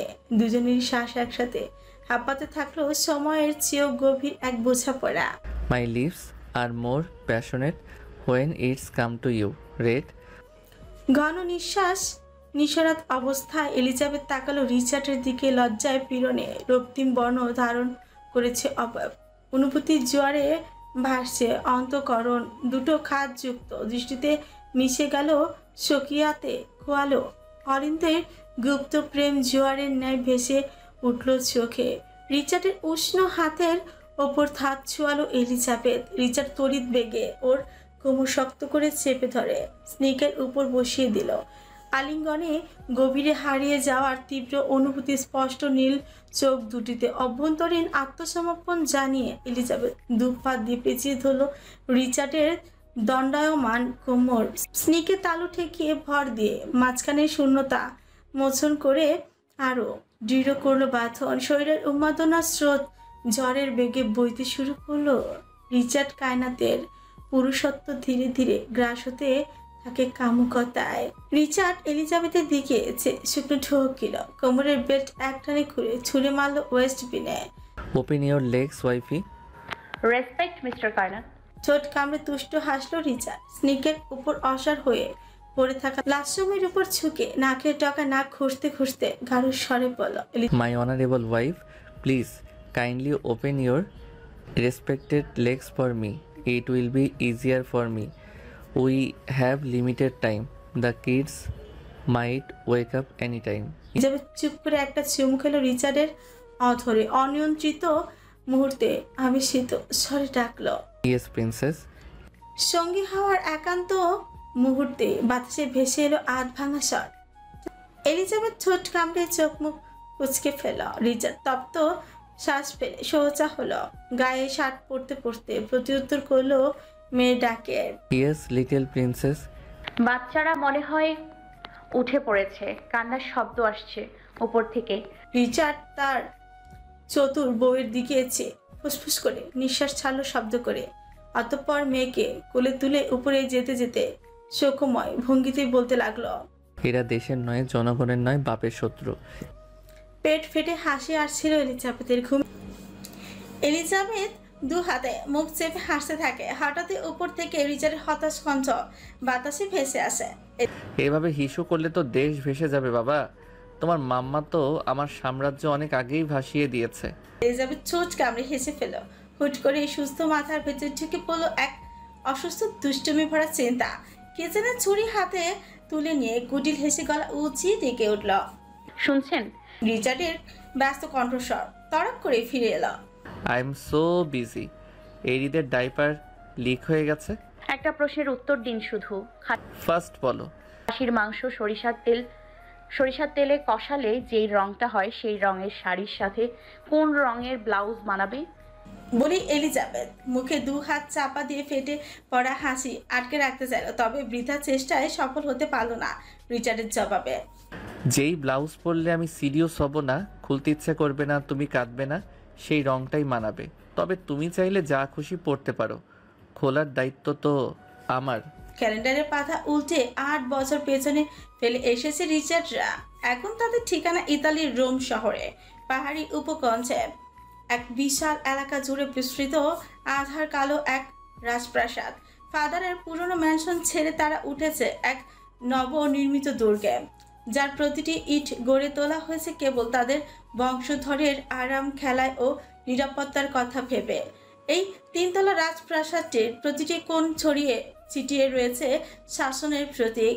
কালো গ্রানাইট ইটের দেয়ালে সন্ধ্যাবেলা আলো ফেলে রক্তিম ছায়া তৈরি করে হ্যালিপ্যাডের চারপাশে। বাচ্চাদের জন্য এখানে রয়েছে ব্যক্তিগত tennis court, Olympic size swimming pool, cycle racing track এবং আধুনিক নিরাপত্তা বেষ্টিত এক ক্ষুদ্র চিড়িয়াখানা, যেখানে রিচার্ডের ছেলের পোষা চিতা, বাঘ আর বন্য কুকুর ঘুরে বেড়ায়। ড্রাইভওয়ের মাঝ বরাবর দাঁড়িয়ে থাকা সুবিশাল ঝর্ণার ঠিক উপরে ঝর্ণ ডানা মেলে দাঁড়িয়ে আছে একটি ব্রোঞ্জের ঈগল, যার চোখে বসানো সাপফায়ার। রাতের বেলা যা ঝলঝল করে ওঠে রক্তিম আলোয়। দুর্গের ছাদে দাঁড়িয়ে আছে স্টিলের তৈরি ড্রাগনের মূর্তি। দেখে মনে হয় সে প্রতিনিয়ত পাহারা দিচ্ছে এই অদ্ভুত রহস্যময় সাম্রাজ্য। প্রবেশ ফটক পেরিয়ে ভেতরে ঢুকতে সামনে পড়ে আরেকটি ইনডোর সুইমিং পুল, যার চারপাশে মার্বেল পাথরে মোড়ানো। ঠিক তার পাশে রয়েছে রিচার্ডের 2 তলা বিশিষ্ট গ্যারেজ। 2 তলা বিশিষ্ট ব্যক্তিগত গ্যারেজ। গ্যারেজের পার্ক করা আছে পৃথিবীর বেছে বেছে আনা সব premier supercar, Bugatti, Lamborghini, Rolls Royce আর 2-1টা সশস্ত্র যানও, যেগুলোর অস্তিত্ব আইনত গোপন। এই গ্যারেজের নিচেও রয়েছে 2 তলা গোপন কক্ষ, যার হদিস শুধুমাত্র লুকাস ন্যাসো, রিচার্ড আর এরিদ জানে। এরিদ একদিন পাপাকে দেখেছিল গ্যারেজের ভেতরে গুপ্ত রাস্তা দিয়ে নিচে থেকে বেরোতে। অদ্ভুতভাবে এরিদ একটু বিচলিত হয়নি, অচেতন কোনো প্রশ্ন করেনি, বরঞ্চ একদিন রিচার্ডের পকেট থেকে রক্তমাখা ছুরি পড়ে গেল। এরিদ তা বন্ধের চোখ থেকে আড়াল করে দাঁড়ায় এবং পরবর্তীতে টিস্যু দিয়ে ধরে ছুরিটা রিচার্ডকে দেখিয়েছিল। ইন্টার পুলের স্বচ্ছ জলে বাচ্চারা সাঁতার কাটছিল। 3 তলা থেকে দেখলে মনে হবে যেন আনন্দে ডুবে থাকা কয়েকটি ছোট্ট পাখি। আজ সানডে, বাচ্চাদের স্কুল বন্ধ, তাই সকাল হতেই তারা জলে নেমে পড়েছে মুক্ত প্রাণে। ইতিমধ্যে ইব্রাত ও লুকাস এসে তাদের উঠতে বললেও দোষী স্বভাবের কারণে কেউ কথাই শুনেনি। কিন্তু যখন নাসো গম্ভীর কণ্ঠে ডাক দিল, তখন ইস্কা, রিস্কা আর তার নিজের মেয়ে উঠে পড়লো বাধ্য হয়ে। লুকাসের ছেলেও কিছুটা গোজামিল দিয়ে উঠে এলো ন্যাসোর ধমকে। তবে একমাত্র এরিদ, যার ভেতরে পিতার ছায়া, তাকে টলানো গেল না। অতঃপর ন্যাসো হতাশ হয়ে ফিরে গেল। এরিদ রিচার্ডের অবিকল প্রতিচ্ছবি, যেমন বেপরোয়া তেমনই গম্ভীর। তার একমাত্র শ্রবণযোগ্য কণ্ঠস্বর রিচার্ডের। ছোটবেলা থেকে স্বল্পভাষী এরিদ, কিন্তু চিন্তায় প্রগাঢ়, বাকিদের চেয়ে বহু গুণে পরিণত। পড়াশোনার তুখর আর বুক ভরা সাহস তার সহজাত। পুলের ধারে দাঁড়িয়ে এক দৃষ্টিতে সে তাকিয়ে আছে জলের দিকে। তার সোনালি কেশ রাশি থেকে চুপচুপ করে জলকণা ছুঁয়ে পড়ছে। অন্যরা যেখানে কেবল উপরতলার ঢেউ দেখে, সেখানে এরিদ ডুবে থাকে গভীরে তলদেশের ভাবনায়। এখনও সে চুপ করে ভাবছে পানি নিয়ে। তার স্পষ্ট দৃষ্টিতে পানিও যেন এক রহস্যময় জীবন। বিস্ময়কুলে নীল মণি দুটো স্থিরভাবে পানির উপর থাকাকালীন উপর থেকে ভেসে এলো এলিজাবেথের ভারী স্বর। এরিদ, উঠে এসো, জ্বর আসবে বাবা। এরিদ এক পলক ঘাড় ঘুরিয়ে ওপর মাম্মার দিকে তাকে আবার পানির দিকে দৃষ্টিপাত করলো। এলিজাবেথ আবারও দোতলা থেকে গলা ছেড়ে ডাকতে গিয়েও থেমে গেল। গ্রীবা বাঁকিয়ে তাকালো ঘুমন্ত বীরের দিকে। সেটা হাত পা ছড়িয়ে আরম্ভপূর্ণ ঘুমে বিভোর। এলিজাবেথ আবার সামনে ঘুরে তাকালো এরিদের দিকে। এরিদ বাবার মতোই ধপধপে ফর্সা, আটপাশের ছোট্ট বীর, কিছুটা শ্যামলা হলেও মেয়ে দুটো পেয়েছে তার নিজের গোলাপি আভা। মাঝে মধ্যে এলিজাবেথের মনটা ভার হয়ে ওঠে, এটা ভেবে একটা বাচ্চাও বাঙালি শেকড়ের মতো হয়নি। ওদের চেহারার কোথাও নেই বাঙালিয়ান ছাপ, বরং এক একটা যেন বিদেশি ছবির বই থেকে উঠে আসা চরিত্র। এলিজাবেথ আবারও মৃদু কিন্তু শানিত কণ্ঠে বলল, এরিত ওঠো বলছি। পাপার কাছে থেকে কি মাম্মাকে বকা খাওয়াতে চাও? কাম বেটা, পাপা উইল পানিশ ইউ। এরিদ হৃদস্পন্দন দাঁড়িয়ে থাকে। এলিজাবেথ এক দীর্ঘ নিঃশ্বাস ফেলে। এই ছেলেকে নিয়ে তার ভাবনার শেষ নেই, কোনো কিছুই যেন ওর গায়ে লাগে না। এক ঝলক বীরের দিকে তাকে ফের জানলার বাইরে মুখ ফেরাতে যাবে এমন সময় হঠাৎ ফোলা পেটে কারো ভেজা হাতে ছোঁয়া পেয়ে চমকে ওঠে। তাকে দেখলো রিচার্ড, ভেজা চুল, গা বেয়ে গড়িয়ে পড়ছে ফোঁটা ফোঁটা পানি। লোকটার চোখে সতর্ক শাসন। জানালার বাইরে ঝুঁকতে গিয়ে এলিজাবেথের পেট দেয়ালের সাথে লেগেই যেতে যাচ্ছিল। রিচার্ড গম্ভীর গলায় এরিদকে লক্ষ্য করে বলল, এরিত, I want to see you in your bathroom in 2 minutes. Go. I am coming. পাপার গলায় এমন ঠান্ডা কঠোরতা যে এরিদ আর দাঁড়িয়ে থাকতে পারে না, ছুটে বেরিয়ে যায়। রিচার্ড এবার এলিজাবেথকে কাঁধে আলতো চাপে বসালো। এক গ্লাস পানি এগিয়ে দিতেই এলিজাবেথ তৃষ্ণার্তের মতো ঠকঠক করে গিলে নেয়। এখন একটু কথা বলতেও হাঁপিয়ে উঠেছে মেয়েটা। চতুর্থ গর্ভকাল চলছে তার। রিচার্ডের দিকে সুকুচকে এলিজাবেথ প্রশ্ন করে, আপনার শরীর ভেজা কেন? রিচার্ড ক্যাবিনেট খুলে জামা বের করতে করতে অন্যমনস্ক স্বরে বলল, মেয়েদের সঙ্গে ছিলাম। এলিজাবেথের চোখ জ্বলে উঠছে। মানে আপনি এতক্ষণ ওদের সাথে পুলে ছিলেন? দোতলায় আরেকটি পুল আছে, ওটা বিশেষভাবে তৈরি করা হয়েছে। রিচার্ডের জামা পাশে রেখে হঠাৎ এলিজাবেথের দিকে ঝুঁকে এলো, চোখে রসিক চাহনি, কণ্ঠে সেই চোরা তাপ। কি করব বলো? মেয়েরা বায়না ধরেছিল, এখন যদি মেয়েদের মাম্মাও বায়না ধরে তবে এই রিচার্ড কায়নাত নিজেকে ধন্য মনে করবে। আফটার অল রিচার্ড কায়নাত কারোর ইচ্ছে অপূর্ণ রাখে না। এলিজাবেথের মুখ অমনি কালো হয়ে গেল। সত্যি বলতে তার মনে চাইছে পুলে নামতে, কিন্তু পারে না এই বর্বর লোকটার কারণেই। প্রেগনেন্সির সময় রিচার্ড অতিরিক্তই সাবধানী হয়ে ওঠে। এলিজাবেথকে একা নিচে নামতেও দেয় না। সে পেটের দিকে তাকিয়ে চাপা স্বরে বলল, কিন্তু কিভাবে? রিচার্ড ওর মুখের দিকে তাকালো একবার, হঠাৎ পেটে একটা নরম চুমু দিয়ে এলিজাবেথকে কোলে তুলে নিল। এলিজাবেথ চমকে উঠে দু হাতে রিচার্ডের গলা জড়িয়ে ধরে বলল, আরে আরে কোথায় নিচ্ছেন আমাকে? রিচার্ড হেঁটে রুমের বাইরে বেরোতে বেরোতে বলল, পুলে কিন্তু বীর, ওর বোনদের পাঠিয়ে দিচ্ছি। ঠোঁট কামড়ে হাসলো এলিজাবেথ। খুশিতে চুপ করে একটা চুমু খেলো রিচার্ডের গালে। রিচার্ডও ঠোঁট কামড়ে মৃদু হেসে ওর ভারী শরীর যত্নে বহন করতে করতে পুলের দিকে এগিয়ে চলল। মেয়েদের রুমের সামনেই দিয়ে যাওয়ার সময় হঠাৎই রিস্কা ডেকে উঠল, পাপা। এলিজাবেথ কিছুটা লজ্জা পেলেও রিচার্ডের মুখে একটু বিচলন নেই। মেয়েরা যেমন তার কাছে খোলা বই, সেও তেমনই খোলামেলা। রিচার্ড রিস্কার পাশে এসে দাঁড়ানো যমজ বোন ইস্কার দিকে তাকালো, বলল, it's mamma papa time sweetheart. ভাইদের কাছে যাও, পুলের দিকে আসবে না, ওকে? দুজন কি বলছে কে জানে, শুধু মুখে হাতে চাপা দিয়ে হেসে বলল। ও কুকি পাপা পা। তারপর দৌড়ে চলে গেল মাম্মা পাপার রুমের দিকে। ওরা যমজ হলেও চেহারা তেমন বিশেষ কোনো মিল নেই, চোখের নীলমণি ছাড়া। রিচার্ডের বুকে একটানা ধাক্কা দিয়ে এলিজাবেথ ফুঁসে উঠল, ওরা বড় হচ্ছে, এখন অনেক কিছুই বুঝতে শিখেছে।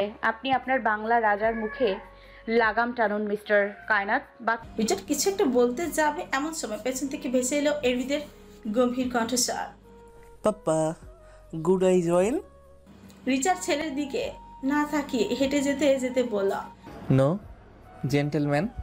রিচার্ড পুল পাড়ে পৌঁছতে চোখে পড়ল পুলের ন্যাসো, ইব্রাত, লুকাস আর সুইটি মজা করছে। রিচার্ড আর এলিজাবেথকে দেখে সবাই একসাথে হেসে উঠল।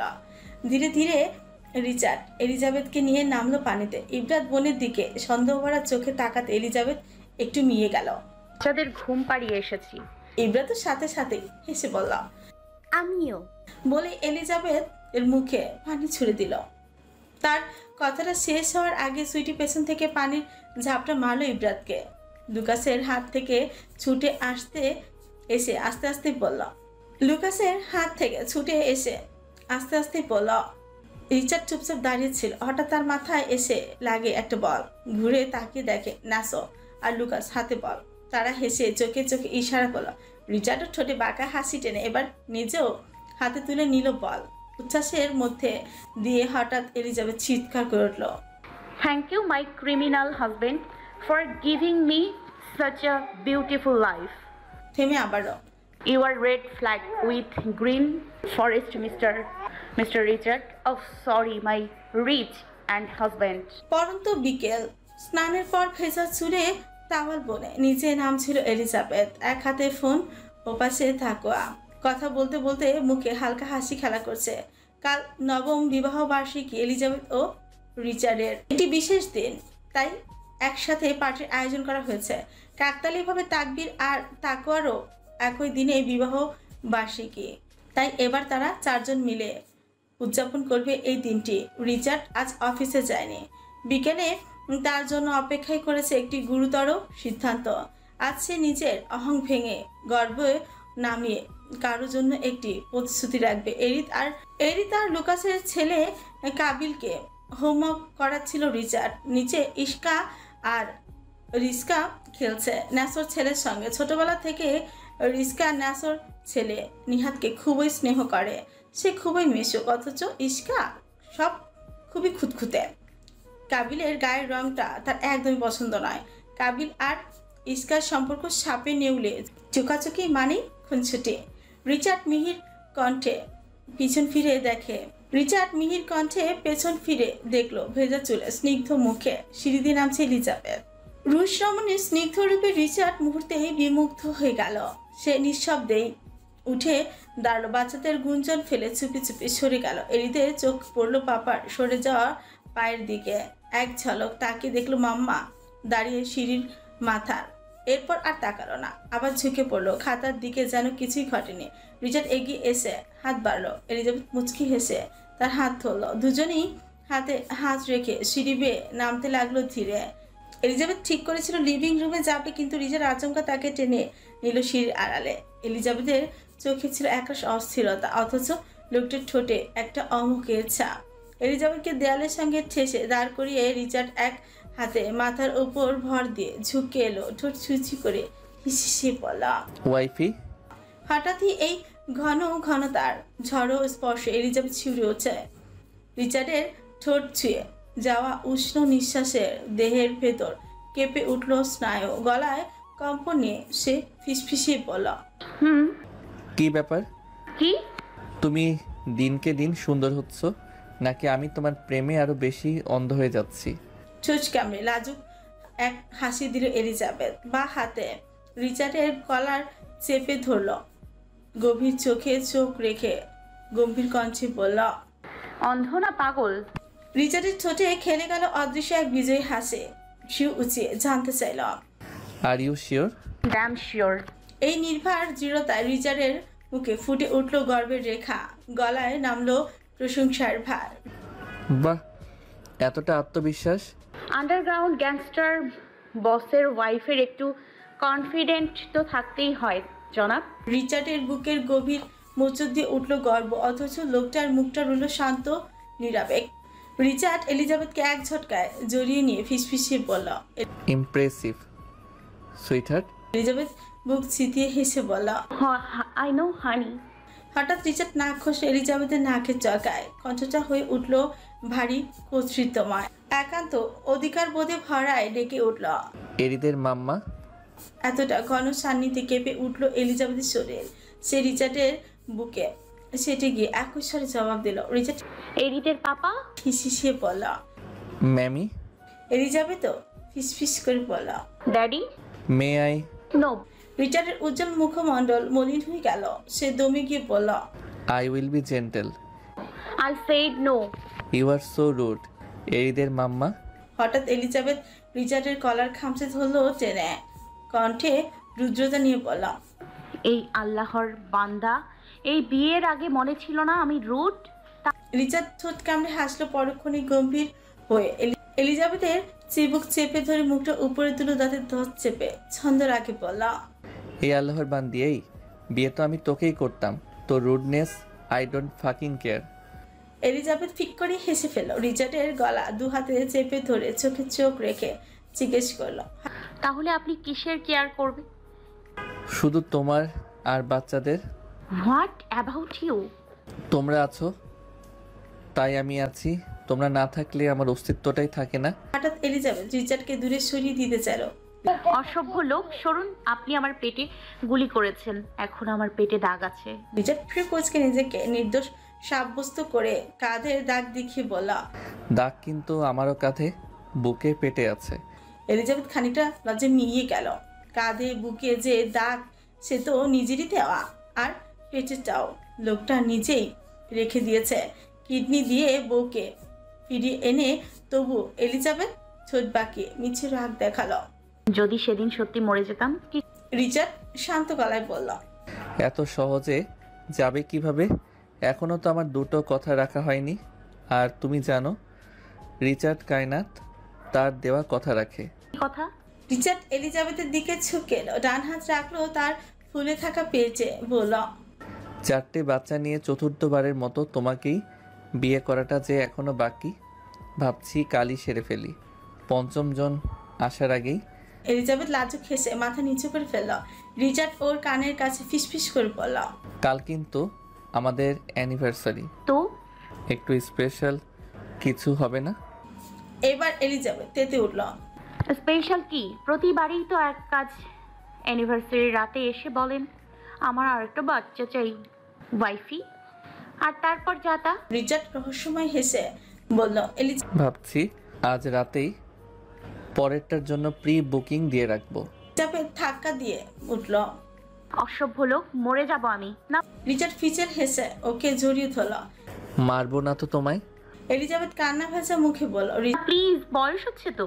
রিচার্ড আলতো করে ওর কপালে চুমু দিল।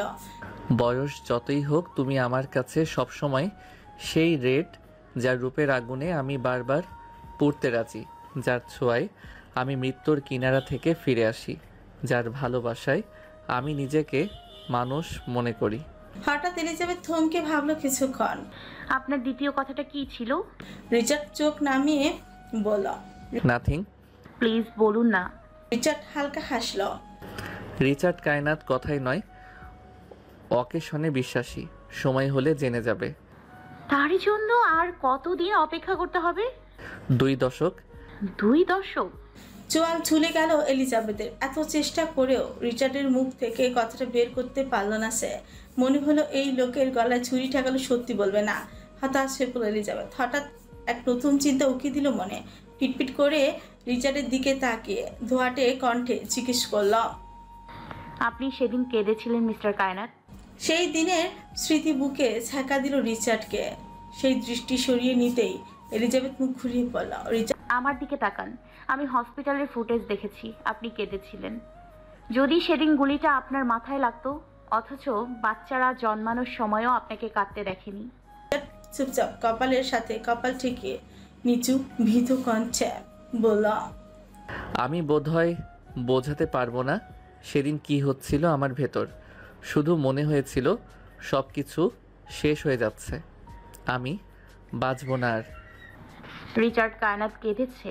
যে রিচার্ড ভালোবাসতে পেরেছে সে কাঁদতেও পারে, দুটোই তো ছিল রিচার্ড কায়নাতের ডিকশনারির বাইরে। এলিজাবেথ হালকা হাসিল, বিতলামি করে বলতে থাকে, এখন একটু কাঁদুন না দেখি। স্বামী জীবনে প্রথমবার আমার জন্য কেঁদেছে। ধ্যাত, দেখতেও পারলাম না, খুব আফসোস হচ্ছে। এখন কাঁদুন না, কাঁদুন কাঁদুন, একটু কাঁদুন তো। রিচার্ড খুব ভালো করেই বুঝতে পারছে এলিজাবেথ মজা করছে। তার ভেতরেও উঠল চোরার শয়তানি। হঠাৎই কোমরটা জড়িয়ে ধরে গভীর কণ্ঠে বলল, এখন কাঁদার সময় নয়, কাঁদানোর সময়। নেহাত আমার মেয়ে তোমার পেটে আছে, তাই ছাড় দিচ্ছি। সে গলা ছুঁয়ে মুখ নামাতেই যাবে এমন সময় পেছন থেকে ভেসে এলো হঠাৎ পায়ের শব্দ। বিহ্বল হয়ে সামনে তাকাতে চোখে পড়লো থতমত খাওয়া লুকাস দাঁড়িয়ে, ছোটে দুষ্ট হাসি। লুকাস কাবিলকে নিতে এসেছিল, কিন্তু এমন দৃশ্যের মুখোমুখি হবে ভাবেনি।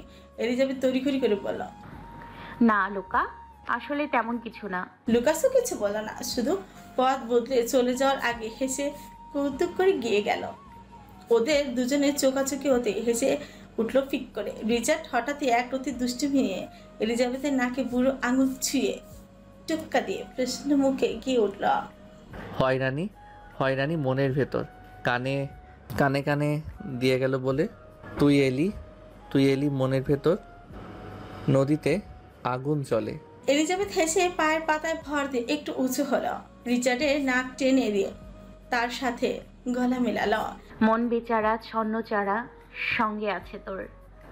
বাচ্চাদের নিয়ে আসছি, ওদের রেডি করে দাও। এলিজাবেথ প্রশ্নবোধক দৃষ্টিতে তাকালো রিচার্ডের দিকে। রিচার্ড চোখ টিপে ইশারা করলো এরিদের দিকে। হেই বেডি, যাও বোনদের নিয়ে এসো, আমরা একটু পর বের হচ্ছি। এরিদ বই খাতা ব্যাগে গুছিয়ে রাখতে রাখতে ঠান্ডা গলায় বলল। কোথায় যাচ্ছি পাপ্পা? রিচার্ড চোখে এক রহস্য লুকিয়ে হেসে বলল। সেখানে যেখানে আমরা আর কখনো যাইনি।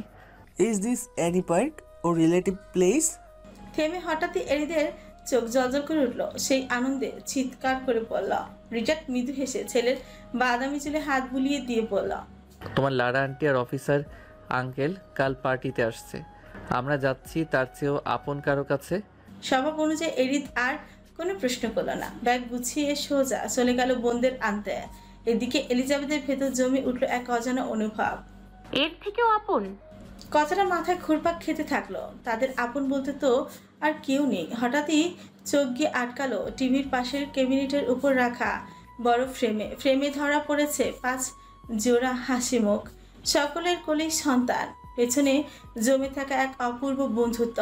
ঠিক তখনই বেজে উঠল কলিং বেল। মেট দরজা খুলে শপিং ব্যাগ এনে এলিজাবেথের হাতে ধরিয়ে দিয়ে চলে গেল। এলিজাবেথ ব্যাগটা নাড়াচাড়া করতে করতে বলল।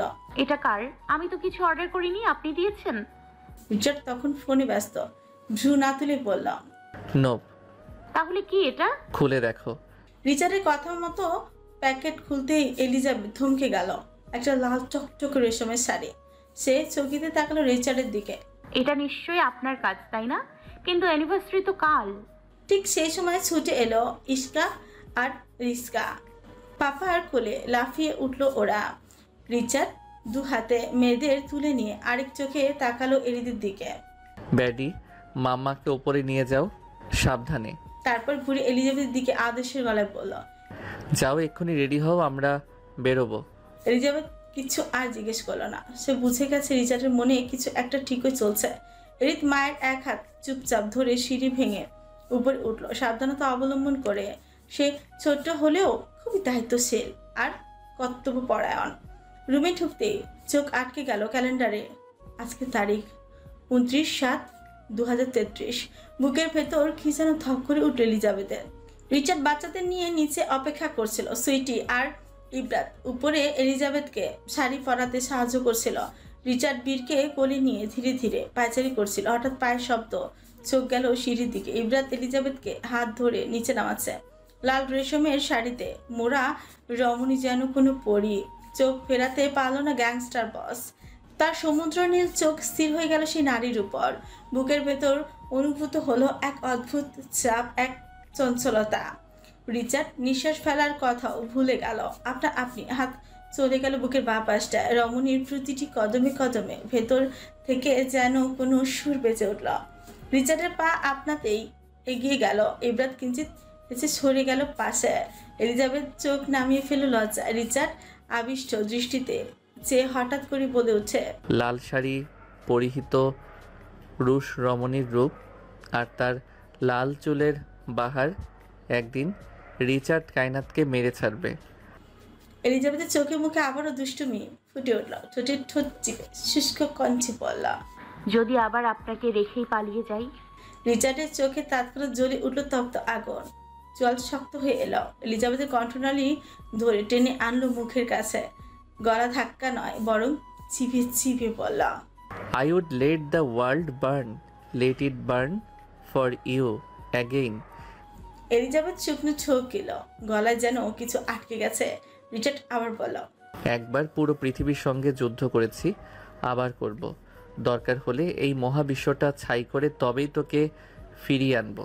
তুই রিচার্ড কায়নাতের নামে লিখিত দলিল চিরস্থায়ী। এলিজাবেথ থরথর করে কাঁপছে, চোখে ভয়। সেটা বুঝে রিচার্ড ধীরে ধীরে নরম করল, কপালে ঠোঁট ছুঁয়ে আদর করে বলল, এমন কথা বলো কেন ওয়াইফি, যার উত্তরে ভয় পাবে? তুমি জানো তুমি আমার মনের রানী, তোমাকে ছাড়া আমি শূন্য, ধ্বংস, একা থাকতেই ছাড়িনি। আর এখন তো তুমি আমার 5 বাচ্চার মা। পছন্দের নারী থেকে 5 বাচ্চার মা বানানোর জার্নিটা কিন্তু এত সহজ ছিল না, মাই ফাকিং ডার্ক রেড। এলিজাবেথ কাপা চোখে তাকিয়ে থাকে রিচার্ডের দিকে। সে হেসে ফেলল, এলিজাবেথও হাসলো জোর করে। ঠিক তখনই বীর কেঁদে উঠল। রিচার্ড ছেলেকে নিয়ে উপরে যেতে যেতে বলল, ওয়েট করো, আমি আসছি, ওর ডাইপার চেঞ্জ করতে হবে। রিচার্ড বীরকে কোলে নিয়ে সিঁড়ি বেয়ে উপরে চলে গেল। এলিজাবেথ ফুসফুস করে ছেড়ে দিল চেপে রাখা নিঃশ্বাসগুলো। ঠিক তখনই ছুটে এলো এরিত, ছোট্ট হাত বাড়িয়ে দিল মাম্মার দিকে। এলিজাবেথ হেসে তার হাত তুলল তার ছেলের সামনে এগোতে লাল ভেলভেট ফ্রকে সেজে ছুটে এলো তার 2 পরী। তারা স্তব্ধ হয়ে তাকিয়ে রইল মাম্মার দিকে, পরীদের চোখে অবিশ্বাস আর বিস্ময়। ওরা একসাথে চিৎকার করে উঠল, Mama, you look so pretty. Elizabeth হেসে ওদের মাথায় হাত রাখলো।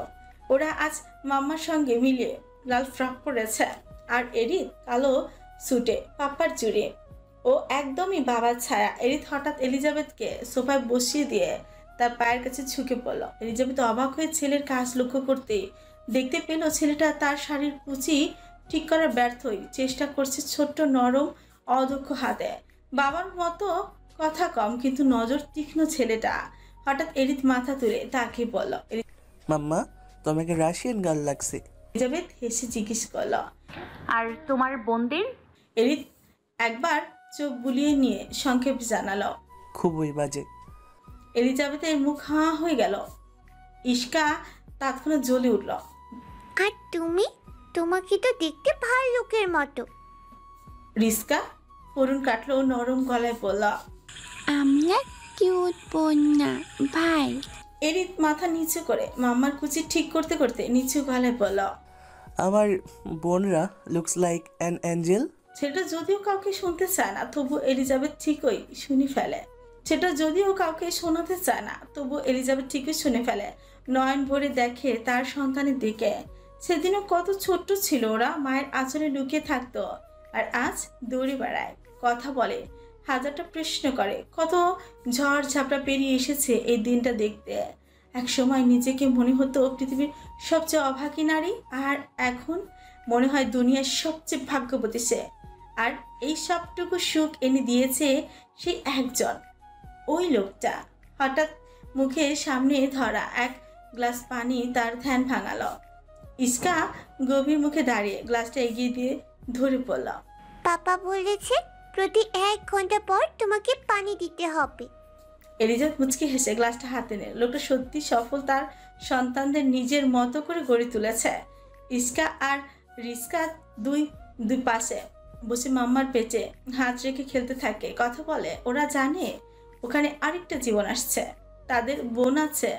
ওপর থেকে ভেসে আসে রিচার্ডের গলা, ইনি বিনিয়ে কথা বলে। বীরের ডাইপার চেঞ্জ করছে সে। এলিজাবেথের গ্লাসের পানি শেষ করে চোখ ফেরালো সামনে রাখা টিভির দিকে। স্ক্রিনে ধরা পড়ে ওপারে থাকা হাসি মাখা আলোয় ঝলমল মুখগুলো। সেই মুখগুলোর দিকে তাকিয়ে চোখে তৃপ্তির ছায়া আর ঠোঁটে একটা গা ছমছমে হাসি নিয়ে এলিজাবেথ বলল, কি অবাক হচ্ছেন তো? এত বেপরোয়া হৃদয়হীন আবেগশূন্য বর্বর জাদরের লোকটা কিভাবে এত সংসার প্রেমী হয়ে উঠল? তাহলে চলুন ঘুরে আসি ধুলোমাখা অতীত থেকে, যেখানে সব কিছুর শুরু। এবার কিন্তু সত্যি সত্যি আমি আপনাকে ডিভোর্স দিব মিস্টার কায়নাত। রিচার্ড চমকে প্রশ্নবিহল চোখে এলিজাবেথের দিকে তাকালো। আপাতত খুবই গজগজ করছে এলিজাবেথ। মনে হচ্ছে যে কোনো সময় নাগাসাকির বোমের মতো ধ্বংসাত্মক চালিয়ে বিস্ফোরিত হবে। কিয়ৎক্ষণ অবুঝ ভঙ্গিতে তাকিয়ে থেকে রিচার্ড শিউ কুচকে সরল হাস্যে প্রশ্ন ছুড়ে আমি আবার কি করলাম? এলিজাবেথ তাতে দাঁত চেপে চিরবিরে উঠল। আমি আবারও প্রেগনেন্ট। রিচার্ডের মধ্যে তৎক্ষণাৎ কোনো প্রকার ভাবান্তর দেখা গেল না, শুধু বিস্ময় করে স্থির নীলমণি দুটো নতুন প্রাপ্তির উজ্জ্বল আলোয় আলোকিত হলো। প্রস্তর কঠিন মুখে এক টুকরো পুণ্যের আভাস রেখে টেনে হাসলো সে। দূর থেকে গোটা কয়েক ফ্লাইং কিস ছুড়ে দিয়ে প্রশ্ন বদনই বলল, কংগ্রেস ওয়াইফি। এলিজাবেথের চিৎকারে ধীরে ধীরে ভারী শরীরে ইব্রাত এগিয়ে আসে, উদ্গ্রীব হয়ে জানতে চাইল। কি হয়েছে এলিজাবেথ? এলিজাবেথ হাতে থাকা কিটটা ইব্রাতের দিকে তুলে ধরে বিবর্ণ মুখে বলল, পজিটিভ। এই ফাঁকে রিচার্ড যে কখন গিয়ে ফ্রিজ থেকে মিষ্টি নিয়ে এসে হাজির হলো তা টের পেল না কেউ। বাচ্চারা একত্রে মোবাইল গেমস খেলছিল। রিচার্ড হই হই করে সকলকে ডাকে সশব্দে, বাচ্চারা এদিকে আসো, মিষ্টি মুখ করো। প্রকৃতির মতোই প্রফুল্ল প্রাণগুলো চোরের মতোই উড়ে এলো রিচার্ড বাচ্চাদের সাথে ইশারায় কথা বলল। তার পরপরই হঠাৎ ইস্কা রিস্কা এরিদ একসাথে উচ্চ স্বরে হেসে বলে উঠল, কংগ্রেচুলেশন মাম্মা। ছোট্ট বীরও অস্পষ্ট স্বরে মাম্মাকে তার মাতৃত্বের অভিনন্দন জানালো অকারণে খিলখিলি হেসে।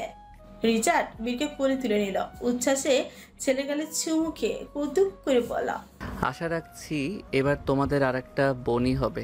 এলিজাবেথ দূর থেকে করুণ মুখে বলল, আপনি আমার সাথে এমনটা করতে পারেন না মিস্টার কায়নাত। রিচার্ড বীরকে রেখে এগিয়ে গেল, এলিজাবেথের মুখে একটা মিষ্টি পুরি দিয়ে বলল, অলরেডি যা করার করে ফেলেছি মিসেস কায়নাত। এলিজাবেথ ক্রোধ সংবলিত অশ্রুমাখা চোখে তাকে ফ্যাসফ্যাসে কণ্ঠ বলল, আপনি বলেছিলেন এবার এমনটা হবে না। রিচার্ড এলিজাবেথের কপালে চুমু খেল। হয়ে যখন গিয়েছে ভেবে নাও খোদা খুশি হয়ে দিয়েছে, সবই আল্লাহর লীলা খেলা। এলিজাবেথ ধাক্কা মারল রিচার্ডের বুকে, চোখে রুদ্র তেজি ছাদটা তখনও অটুট, হাতের কিটটা ছুঁড়ে ফেলে আপাতত খুবই কটমট করে উঠল। এখন আল্লাহর লীলা খেলা না। নিরুদ্বেগ গলায় রিচার্ডের সপাট্যস্ত জবাব। আমি আগেই বলেছিলাম আমার 4টে মেয়ে চাই। তখনও রিচার্ডের ঠোঁটে চাপা হাসি সয়লাভ। এলিজাবেথ এইবার খুব ভালো করে বুঝতে পারছে এবারের ঘটনা ধূর্ত লোকটার অপার পরিকল্পনার অংশ ছিল।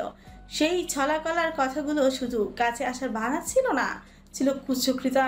এলিজাবেথ চোখে পানি সব চিবিয়ে চিবিয়ে বলল, I am going to divorce you রফকুল। এছাড়া আর আপনাকে আটকানোর ব্যবস্থা নেই। 11 বছরে 8টা বাচ্চা, অসম্ভব। বাচ্চারা আসো, আমরা আজই এই মেনশন ছেড়ে চলে যাব। ইস্কা রিস্কা ছুটে গিয়ে পাপার কোমর জড়িয়ে দিল। শুধু এরিত তার জায়গা থেকে নড়ল না, সে নির্বাক অবস্থানে দাঁড়িয়ে সবকিছু পর্যবেক্ষণ করছে গোয়েন্দা সুলভ দৃষ্টিতে। বীর ছোট্ট ছোট্ট হাতে চাপড়ে ধরেছে পাপার পেছল শক্ত পা দুটো। বাচ্চারা সমস্বরে বলে উঠল, আমরা পাপাকে ছাড়া কোথাও যাব না। বিদ্যুৎ স্পষ্টের মতো স্তব্ধ হয়ে গেল এলিজাবেথ। বিস্ময় ছুলে গেল তার চোয়াল। বাপের ফটোকপি সন্তান তা মানা যায়, তাই বলে বাপের পক্ষ নিয়ে মাকে এভাবে অগ্রাহ্য করবে? রাগে কষ্টে হতাশায় দুঃখে গোলাপি নাকের জগা আগ্নেয়গিরির মতন দাউ দাউ করে জ্বলে উঠলেও খুব দাঁতে ধর চেপে তচ্ছিলে হাসি ছোটের কোনো রেখে তীব্র স্বরে বলে উঠল এলিজাবেথ, এই মির্জাফর লোকগুলোকে জন্ম দেওয়ার জন্যই মৃত্যুর সাথে পাঞ্জা লড়েছি বারবার। ঠিক আছে, যাচ্ছি আমি একাই, আপনি আপনার বাচ্চাদের নিয়েই থাকুন। রিচার্ড বাচ্চাদের আগলে নিয়ে পড়ল। আমার বাচ্চারা আমার কাছেই থাকবে। একটি শব্দ না বলে এলিজাবেথ উপরে চলে গেল। কয়েক মিনিট পর 6 মাসের যমজ ইজান আর ঈশিতাকে কোলে করে নামলো সে। বাচ্চাদের রিচার্ডের কোলে তুলে দিয়ে কটাক্ষ করে বলল, দুধও নিশ্চয়ই আপনার কাছেই পাবে, প্রতি ঘন্টায় ঘন্টায় খাওয়াবেন, অবশ্যই অর্গানিক, নট ফর্মুলা। আমার বাচ্চারা ফিডার নেয় না, আমি যাচ্ছি। ইজান আর ঈশিতা যমজ, কিন্তু মাত্র 6 মাসের ওরা। এই জন্যই হয়তো এমন প্রতিক্রিয়ায় ফেটে পড়েছে এলিজাবেথ। ডাক্তার তখন জানিয়েছিল এবারও টুইন্স হচ্ছে। রিচার্ডের মনে আশা ছিল যমজ মেয়ে পাবে, কিন্তু একজন ছেলে হয় সে যেন একটা হতাশাই লুকিয়ে রেখেছিল মুখে। আর ডাক্তার সাফ সাফ জানিয়ে দিয়েছিল এরপর সন্তানের এলিজাবেথের প্রাণে ঝুঁকিতে পড়বে। সেই চিন্তা মাথায় রেখে দ্রুত সিদ্ধান্ত নিয়েছিল রিচার্ড। এলিজাবেথের কথায় রিচার্ড বিস্ময় চমকে উঠল। আরে আমি ওদের দুধ খাওয়াবো কিভাবে? এলিজাবেথ বিদ্ধ করে দিল তীক্ষ্ণ উত্তর, যেভাবে প্রতি বছরে বছরে আমাকে প্রেগনেন্ট করেন সেভাবেই আগেই ভাবা উচিত ছিল। এজন্যই বলে ভাবিয়া করিও কাজ, করিয়া ভাবিও না। বলে দরজার দিকে এগিয়ে যায় এলিজাবেথ। রিচার্ড তাড়াতাড়ি করে বাচ্চাদের বড় মেয়ের হাতে দিয়ে ছুটে গেল বইয়ের দিকে। পেছন থেকে এলিজাবেথের হাত টেনে ধরল। রেড প্লিজ থেমে যাও, শেষবার বলছি, এবারই শেষ, আই প্রমিস। এলিজাবেথ হাত ছাড়াতে ছাড়াতে বলল, না, আমি আর থাকবো না। আপনার কোনো প্রতিশ্রুতি আমি আর বিশ্বাস করি না। মোস্টার মসজিদে একসময় রিচার্ডের পকেট থেকে রিভলভার খসে মেঝেতে। এতক্ষণ নির্বিকার থাকা এরিদের ঠান্ডা দু চোখে হঠাৎই আতঙ্কের ঝলক জ্বলে উঠে। মুহূর্তেই পরিস্থিতি আঁচ করে পাশে থাকা রিমোটটা তুলে ছুঁড়ে মারে সামনের দিকে। রিস্কা আর বীর রিমোটের শব্দে ওইদিকে তাকাতে সুযোগ বুঝে এরিদ পা দিয়ে রিভলভারটা ঠেলে দেয় টেবিলের নিচে। তারপর মায়ের হাতটা রিচার্ডের থেকে ছাড়িয়ে নিয়ে দৃঢ় গলায় বলে উঠল, মামা চলো, আজ থেকে তুমি আমার আর ভাইয়ের সাথেই থাকবে। লজ্জায় এলিজাবেথের এখন মাটির নিচে ঢুকে যেতে মন চাচ্ছে। এরিদের বয়স এখন 10 ছুঁই, কিন্তু বয়সের তুলনায় ছেলেটা অনেক বেশি পরিণত। ইজান আর ঈশিতা জন্মের পরপরই মায়ের দুঃখ বোঝে বীরকে নিজের কাছে নিয়ে নেয় এরিদ। 2 বছরের বীর আর 10 বছরের এরিদ এখন একসঙ্গে থাকে। মায়ার পসরা পেছনে ফেলে এরিদ হয়ে উঠেছে দায়িত্ববান এক ভাই। বাবার মতোই তীক্ষ্ণ বুদ্ধি তার, নিপুণ হাতে সব দিক খেয়ালে রাখতে জানে। ছেলেটার গভীর কথা আর গভীরতা বুঝে রিচার্ডের যে গলা শুকিয়ে আসে কাশির শব্দে তা বোঝা যায়। এরিদ মায়ের হাত ধরে তাকে নিয়ে রুমের দিকে এগিয়ে যাচ্ছিল। ঠিক তখনই পেছন থেকে ইবরাত বলে উঠছে, দাঁড়া এলিজাবেথ, আমরাও যাচ্ছি তোর সাথে। চমকে দাঁড়িয়ে যায় এলিজাবেথ। তার পাশে এসে দাঁড়ালো ইবরাত আর সুইটে। তাদের পিছু পিছু ছুটে আসে লুকাস আর নাসা। এসেই ভুক্তভোগী রিচার্ডের পাশে দাঁড়িয়ে পড়ল বিস্ময় হতভম্ব হয়ে এলিজাবেথ প্রশ্ন ছড়ে, তোরা কোথায় যাচ্ছিস? সুইটি আর ইব্রাতও একবার কটমট করে তাকায় স্বামীদের দিকে। ইব্রাতের এখন ফার্স্ট ট্রাইমেস্টার চলছে আর সুইটির চলছে থার্ড। রাগে ফুসতে ফুসতে দুজনেই একসাথে বলে উঠল, এদের কারোর উপর বিশ্বাস নেই বোন। নাসো দূর থেকে ব্যথিত কণ্ঠে বলে উঠছে। লুকাস কাপা কাপা কণ্ঠে ফিসফিস করে। প্রতিক্রিয়া দেখা গেল তৎক্ষণাৎ। দুজনেই একসাথে থমকে উঠল। একদম চুপ। বাইরের দুনিয়াটা যতটা ভয়ঙ্কর, বাচ্চাদের কাছে ততটাই নরম। আর বাচ্চাদের সঙ্গে যতটা বিনয়ী, বউদের সঙ্গে ততটাই নিষ্ঠুর রোমাঞ্চক খেলা খেলে এরা। কি নিষ্ঠুর গ্যাংস্টারদের দলে এসে পড়লাম রে বাপ। রিচার্ড আর পারে না গম্ভীর থাকে। বোকা গর্ধব নারীদের তত সব আশ্চর্যজনক কথাবার্তা। যে সময় বউদের থেকে দূরে থাকতে হয় তখনই থাকেনি সে। এখন নাকি দুনিয়া উল্টে পাল্টে গেলেও এটা মানবে নাকি সে? অসম্ভব ব্যাপার, কখনোই না। রিচার্ড লম্বা কদমে এগিয়ে গিয়ে এলিজাবেথের হাত চেপে ধরল। অতঃপর নাসো লুকাসের দিকে তাকে চোখ মেরে ইশারায় বলল, আরে গাইস, খাও দাও, জিও পিও, টেক ইট ইজি ইয়ার। আফটার অল আমাদেরই তো বউ, নিয়ে চলো রুমে। বলতে দেরি ওদের ছুটিকে বউকে ধরতে দেরি হয় না। রিচার্ড এলিজাবেথকে রুমে নিয়ে যেতে যেতে উদ্যত হলে পেছন থেকে বাধা আসে। ঘুরে তাকাতেই দেখলো এরিদ। 10 বছরের ছেলেটা এখন প্রায় বাবার কাছে ছুঁই। সে বাবার বিরোধিতা করে মায়ের হাত শক্ত করে ধরে রেখেছে। রিচার্ড ফ্রিকুচকে ছেলের দিকে তাকায়। এরিদ নিজের ঠান্ডা চিবুকে দৃঢ় কণ্ঠে বলল, papa leave her, she wants to be alone. Richard গভীর গলায় বলল। লিভ মাই ওয়াইফ এরিত। কিন্তু এরিদ এবার রীতিমতো জ্বলে উঠে। She needs space, why don't you give her space papa. Elizabeth চমকে উঠছে। শান্তশিষ্ট ছেলের এমন আচরণ তার কল্পনার বাইরে। ছেলেকে থমকে উঠলো এলিজাবেথ। এরিদ, পাপার সঙ্গে এভাবে কথা বলছো কেন? এরিদ স্বর ছেড়ে চেঁচিয়ে উঠল, তাহলে পাপা কেন তোমার কথা শুনছে না? হাজব্যান্ড হিসেবে তার তোমাকে বোঝা উচিত। রিচার্ড নিজেকে সংযমে রেখে গলা নিচু করে করা স্বরে বলল, ইটস আওয়ার পার্সোনাল ম্যাটার এরিত, leave us alone. Personal matter হলে লিভিং রুমে এলে কেন? Is it right place to go all of this? এতটুকু ছেলের তীক্ষ্ণ প্রশ্নে মুহূর্তের জন্য স্তব্ধ হয়ে যায় সকলে। এরিদ হঠাৎ চোখ ফেরায়, দেখে বীর উচ্চ শব্দে ভয় কুকড়ে যাচ্ছে। এক মুহূর্তে সে সজাগ হয়। প্রথমবারের মতো বন্ধুর উপর ধমকে ওঠে, ইস্কা ওদের নিয়ে রুমে যাও। হঠাৎই ছটফটে ইস্কা ধরা গলায় ফিসফিসায়, তুমি থাকলে আমরা থাকতে পারি না কেন ভাই? পাপা বলেছে সকলের সম্মান সম্মান। এরিদ তার বাবার সুরে গর্জে উঠল, I said go to the fucking bedroom. ছোটদের বড়দের কথায় থাকা ঠিক না। Do you understand? ইস্কা কেঁপে উঠল, তবুও ভীতু কণ্ঠে জবাব করে বলল, আমাদের বয়স তো এক, তুমি থাকতে পারলে আমরা কেন পারবো না? এরিদ ছাজালো স্বরে ফের চেঁচায়। Shut up. এরিদের এই বিস্ফোরণ দেখে এলিজাবেথ কেঁপে ওঠে। এরিদের মেজাজ রিচার্ডের থেকে এসেছে, কিন্তু আজ প্রথমবার ছেলেকে এমন আগুন রূপে দেখলো সে। এরিদের মেজাজ আজ রিচার্ডকেও ছাড়িয়ে। এলিজাবেথ পিটপিট করে রিচার্ডের দিকে তাকায়। রিচার্ড রক্ত গরম চোখে এরিদের দিকে তাকিয়ে আছে। এলিজাবেথ খুব ভালো করে জানে রিচার্ডের মেজাজ এখন উগ্র হবে আদরের মেয়েদের উপর চেঁচানোর কারণে। তার আগেই সে ছুটতে যায় মেয়েদের দিকে পরিস্থিতি সামাল দিতে। কণ্ঠে নিঃশ্বাস স্নেহ মিশিয়ে বলল, রুমে যাও সোনা, মাম্মা তোমাদের জন্য স্ন্যাক্স নিয়ে আসছে। গভীর মুখের রিস্কা এক দৃষ্টিতে এরিদের দিকে তাকে ফুস করে। Are you just a fucking bastard. বলে মুখ ফুলিয়ে দুই বোন হাঁটা দিল রুমের দিকে। দুই বোন আলাদা বৈশিষ্ট্যের। ইস্কা কোমল মনের অধিকারী হলো রিস্কা বৈচিত্র্যময়। তাকে ধরা বোঝা মুশকিল। রিচার্ড এতক্ষণ স্তব্ধ হয়ে ছেলের চোখে চোখ রেখে যেন নিজের প্রতিছবি খুঁজছিল। হঠাৎ যেন নিজের অবস্থানটা বুঝে নিতে চাইল। সত্যি সে বাড়াবাড়ি করে ফেলছে না তো? রিচার্ড এলিজাবেথের হাত ছেড়ে সামনে এসে দাঁড়ালো। দু হাতের আঁচলায় আলতো করে ওর মুখ জড়িয়ে নরম স্বরে বলল, অ্যাবর্শন করতে চাও? এলিজাবেথ মুহূর্তে জ্বলে উঠল। চোখে আগুন নিয়ে রিচার্ডের দিকে তাকে স্পষ্ট উচ্চারণ করল, জাস্ট মিস্টার। ঠোঁট কামড়ে হাসল। সে তো এমনটাই শুনতে চেয়েছিল। রিচার্ডকে হাসতে দেখে আপাত কঠিন মুখে গজগজ করে উঠল এলিজাবেথ। নিচু স্বরে চিবিয়ে বলল।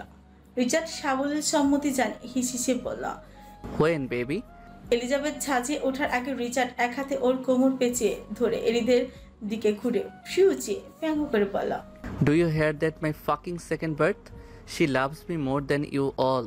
এরিদের ঠোঁটে এক চিলতে হাসি ফুটল, কিন্তু তার সে হাসি পাপার মতো দম্ভে ভরা। দন্তপটে দেয় না ধরা সেই কপাল কুচকে বরফ গলা শীতল কণ্ঠে বলল, I know that's bullshit and stop mocking me, Papa. Richard আবার সশব্দে হেসে উঠল, কিন্তু এবারের হাসির মাঝে ছিল উন্মাদনা। আচমকা এলিজাবেথকে কাঁধে তুলে নেয়। এলিজাবেথ না চাইতে হেসে ফেলে। সেই চেনা উষ্ণতায় আবারও ছুঁয়ে যায় দুজনকে। দু হাতে জড়িয়ে ধরে রিচার্ডের গলা। রিচার্ড এরিদের দিকে তাকিয়ে ঝুঁকে কষিয়ে বলল, এখনো মাম্মা পাপার লাভ স্টোরি শোনোনি বলে আজ এই স্পর্ধা দেখাতে পেরেছো। রিচার্ড কায়নাতের ফাকিং রেডকে তার থেকে আলাদা করার মতো কেউ এখনো জন্মায়নি। আর এক মুহূর্ত আর দাঁড়ায় না রিচার্ড। এলিজাবেথকে কাঁধে তুলে উপরে চলে যায়। পেছনে থেকে ন্যাসো আর লুকাস অভিমানী ভঙ্গিতে কাঁধে তুলে নেয় তাদের রাগী বোদের। রেজে শুধু এরিত। ওর চোখে একটা গম্ভীর আলো, ঠোঁটে চাপা হাসি। এরিত এগিয়ে চলে বোনদের ঘরের দিকে। বোনগুলোর রাগ ভাঙাতে হবে। ভালোবাসা এমনই, মাঝে যতই ফাকিং শব্দ থাকুক শেষে সবটা জুড়ে দেয় একটা নরম আদরে। হ্যালো বন্ধুরা, ভিলেন ক্যান বি লাভার গল্পটা আপনাদের কাছে কেমন লেগেছে? গল্পটা অনেক অনেক ভালোবাসা পেয়েছি আপনাদের কাছ থেকে। আর অবশ্যই কমেন্ট করে জানাবেন গল্পটা আপনাদের কেমন লাগলো। নতুন গল্প আসছে, অবশ্যই সবাই রেডি থাকবেন আর পুতুলের সঙ্গেই থাকবেন। যারা চ্যানেলটি এখনও সাবস্ক্রাইব করেননি অবশ্যই করবেন আর লাইক করে আপনাদের ভালোবাসা জানাবেন। সো ভালো থাকবেন, সুস্থ থাকবেন। আর রিচার্ড, এলিজাবেথ, তাকবীরকে আপনাদের কেমন লেগেছে কমেন্টে জানাবেন। ভালো থাকবেন, সুস্থ থাকবেন। আল্লাহ হাফেজ।